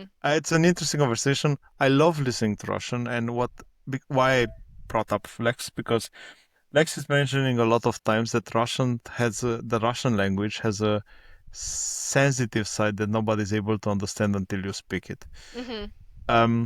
And that's why I ask you about the favorite Russian word. I Uh-huh. realize more and more that that Romanian borrowed a lot of words from Slavic languages, and Mm. um, with the one that I heard, I have work colleagues which are going from Russia, and one of the most used word is bled. Oh. Yeah, yeah, yeah, yeah. No, that tracks. Yeah. Yeah. Um, Tea or vodka? Oh, probably tea. I don't drink a lot, so I really don't drink a lot at all. I did when I obviously in Russia I drank vodka, and it's probably my favorite like spirit, but tea. And I didn't drink tea before coming to Russia, so tea has had a big impact on my life, big enough to where I buy it now to drink here in the U.S. Cool. Nice habit. You can say you brought a habit back. Yeah, a good Um, habit. Moscow Metro or Florida Sunshine? Oh no. That's hard. That's very hard. The Moscow Metro, for anyone who doesn't know, is incredible. Like that's one thing I wish we had more of in the US is the Moscow public transport, because when I say it works like a well-oiled machine, it works like a well-oiled machine. But I love the Florida sun. In fact, my necklace has like a little sun on it. You can't really see, but it's like a little sun on it. I'm gonna have to say the Florida sun, but it's very hard for me to like not say Moscow Metro. Um, Rachel, what's one myth about Russians you'd love to bust? That they drink all the time. They drink a lot. Don't get me They wrong, they drink do. a They know, lot. but All the Russians that I know drink all the time. yeah, but like I maybe it's just in my circle. It's not as big of a cultural thing as it was in the past. I think they're slowly moving past that, Mhm. which is great for their society because alcoholism kills. I Um, think there was a huge measurement which Gorbachev took when he limited the amount of alcohol mm, that was allowed to be sold, and uh-huh. they developed different kind of creating alcohol which are extremely crazy. I don't know if you Yeah. know the stories. Most I probably don't know know the them. stories, but I will say one of my prime experiences in Russia, of course I say they don't drink alcohol all the time, and here I'm about to tell you that they were taking, they had what's called samogon, and they make their own alcohol, kind of like they were taking vodka and like making it stronger. I don't know, they were doing something to make really strong like moonshine basically. They were making their own moonshine, and I got to try it. It was pretty good. They added like a lemon flavor. It was nice. First time Everything I is blacked better out with though lemon. was that though. So It was really good. I don't remember much, I but don't remember it much, and it was great. It was great. was great. And what's one myth you'd like to bust about US? Oh, um, gosh, that one's a bit harder, I think. That we're all I think one thing is that we're all I hate to say it, a lot of Yeah, but people that we're all stupid. I definitely think there are stupid people everywhere.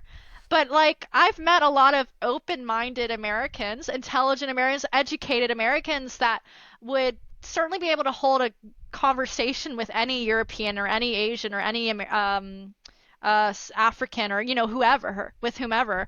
Uh, I we do have stupid people, but everyone has stupid people. Not I all had Americans are dumb and ignorant. I addressed this topic. I think this is the fifth, sixth episode. I don't know. Yeah. I don't have that many episodes, and I keep saying the same. There's a saying in Romanian which says every forest has its Mhm. dried trees. That Mhm. means every nation has its stupid. And Mhm. we are we are really judgmental in Europe, and this is Mhm. something that where I say again ignorant, because uh, we see a lot of videos where people in US are asked, "What's the capital of France? What's the capital of Germany? Mhm. What countries do you have in Europe?" Mhm. And they don't know. But it's normal that they don't know because Mhm. we also don't know which is the capital of Missouri. I don't know Mhm. if mention a state. Yeah, you're right, Missouri. Yeah. And I don't know. I don't know if some of the people can pinpoint New Orleans on Mhm. the map of the U.S. I don't know if, and I think that's something. That's why we all say, the Americans are stupid. They don't know anything Mhm. because we see all kind of things.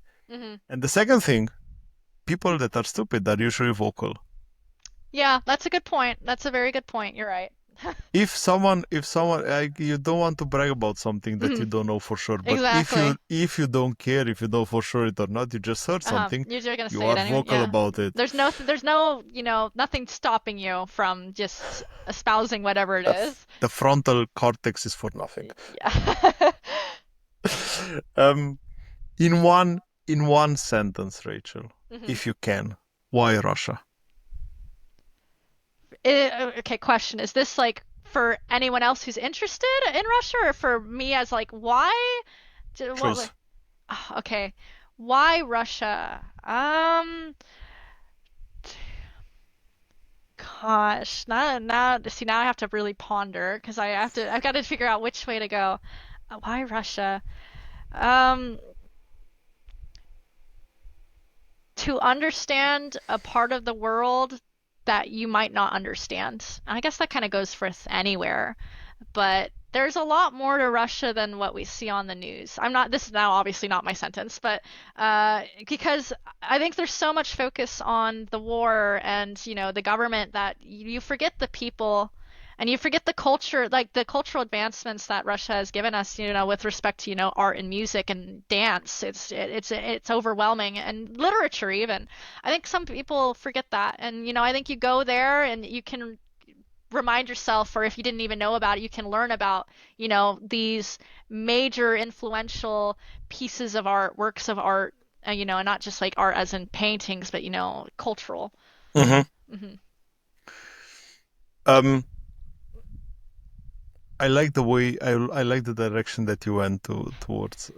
Okay, I'm glad. That's good. Because I like art, Hmm. and I think Russian art has a really important part in the Hmm. history, which unfortunately I'm afraid that I'm not going to be able to see in my Hmm. lifetime. Different topic. Hmm. Rachel, could you please give us a book recommendation? Oh, a book recommendation. Let me think. Let me think. Let me think. I I'm trying to think of like one from a Russian author, maybe.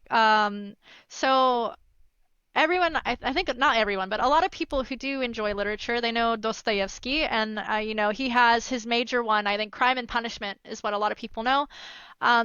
There's another author I like too. Okay, there are two books I'm going to recommend. One, it's a short story, but it is by Dostoevsky. It's called White Nights, and I really enjoyed that one. It's short. It's kind of it's a romance in the sense that it's not really a romance at all, and it kind of explores, personal relationships and loneliness and so on, I think, to an extent. And I really enjoyed it. It's a good read. It's a short read. It's a good one. A lot of people misinterpret it, in my opinion, where they really don't like the female character, but they don't try to understand things from her perspective because everything's set through the perspective of our narrator, who remains without a name.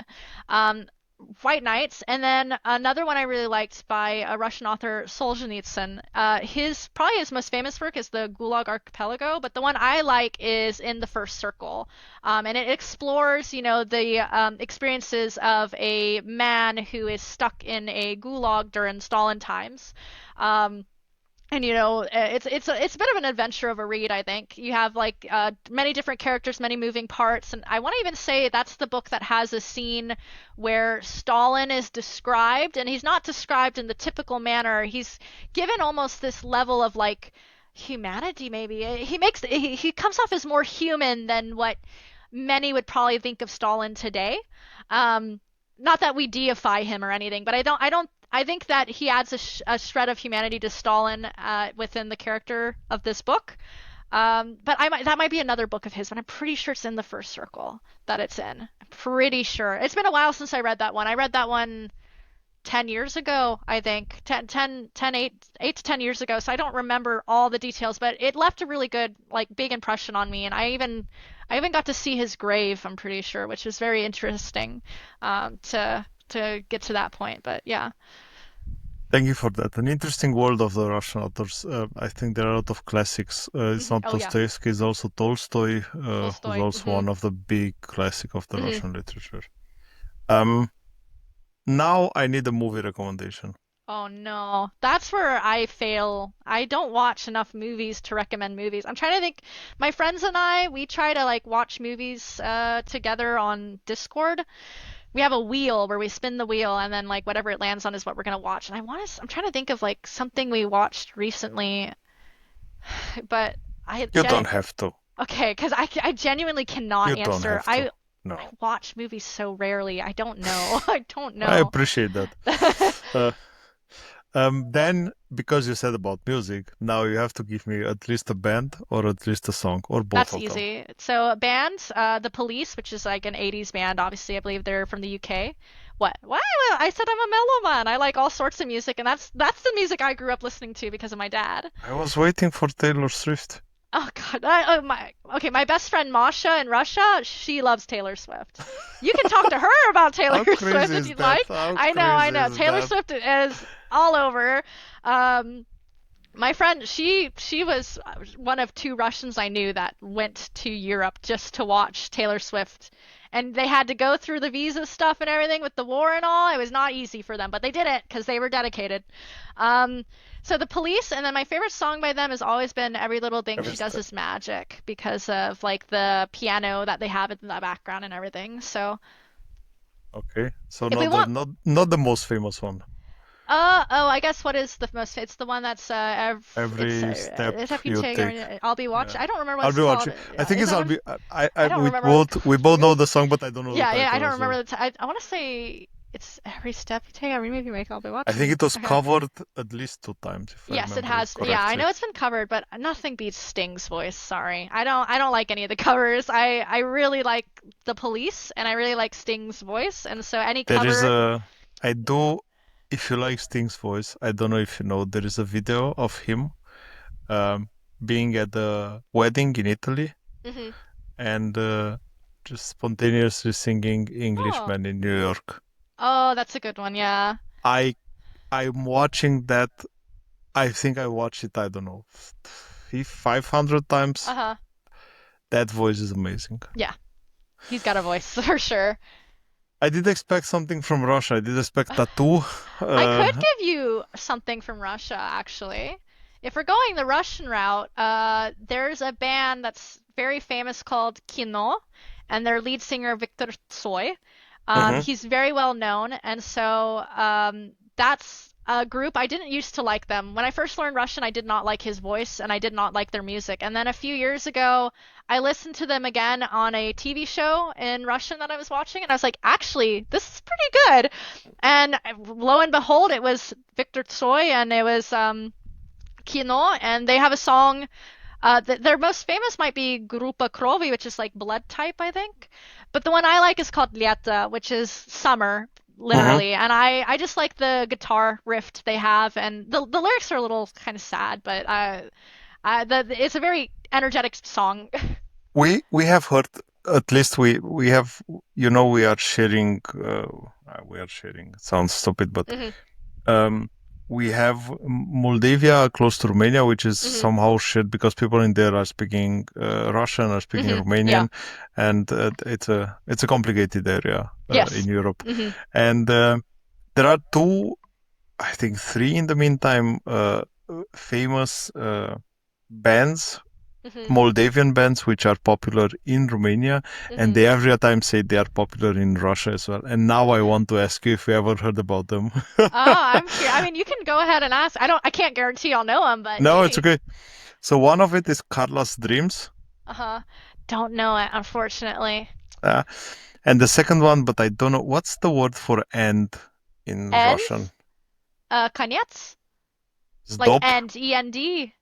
end, yeah, exactly. Well, Like there's end, konец, and then like stop means like stop. because Uh, it's the band is called Stop She's Dub, and basically there are two words, Zdop and Zdup, which mean nothing, but in the in between them it's she, which is end in Romanian. hmm. I don't. Or and. Oh, and is an A-N-D. So Exactly. there would be E. Literally E. Stop, stop Stop E. is Stop E. Do? Zdop. Okay, you don't know them. Unfortunately They not. lied. They lied to me all my life. Well, I'm there's a chance. disappointed I'm now. also a foreigner, so I Oh, probably just might not have even heard it, you know. I could ask my Russian friends and see if they know. that'll be interesting. Maybe for the next episode. Yeah, maybe. Rachel, it was a pleasure for me to get to Uh-huh. know you. And I want to say that your story is a reminder that stepping outside of the comfort zone can Hmm. only lead to good things. Yes. And I think you did a huge step outside of the comfort zone. Yeah, a little bit. Uh, um, I think your story about studying abroad can give a lesson to everyone that everything that you want to do is possible. And you talked about how hard it was to get the money to get a plane Hmm. ticket to there, and made it. And you said how hard it was to bloody learn German through Russian, Yep. and du hast das geschafft. Um, and I have to say, I appreciate the the workaholic in you, because it has to be a workaholic person inside you that is eager to push herself towards every goal that you are setting for yourself. It's a good lesson for everyone listening or watching this. Thank you for that. Thank you for the opportunity to let me share my story. At least a small part of it.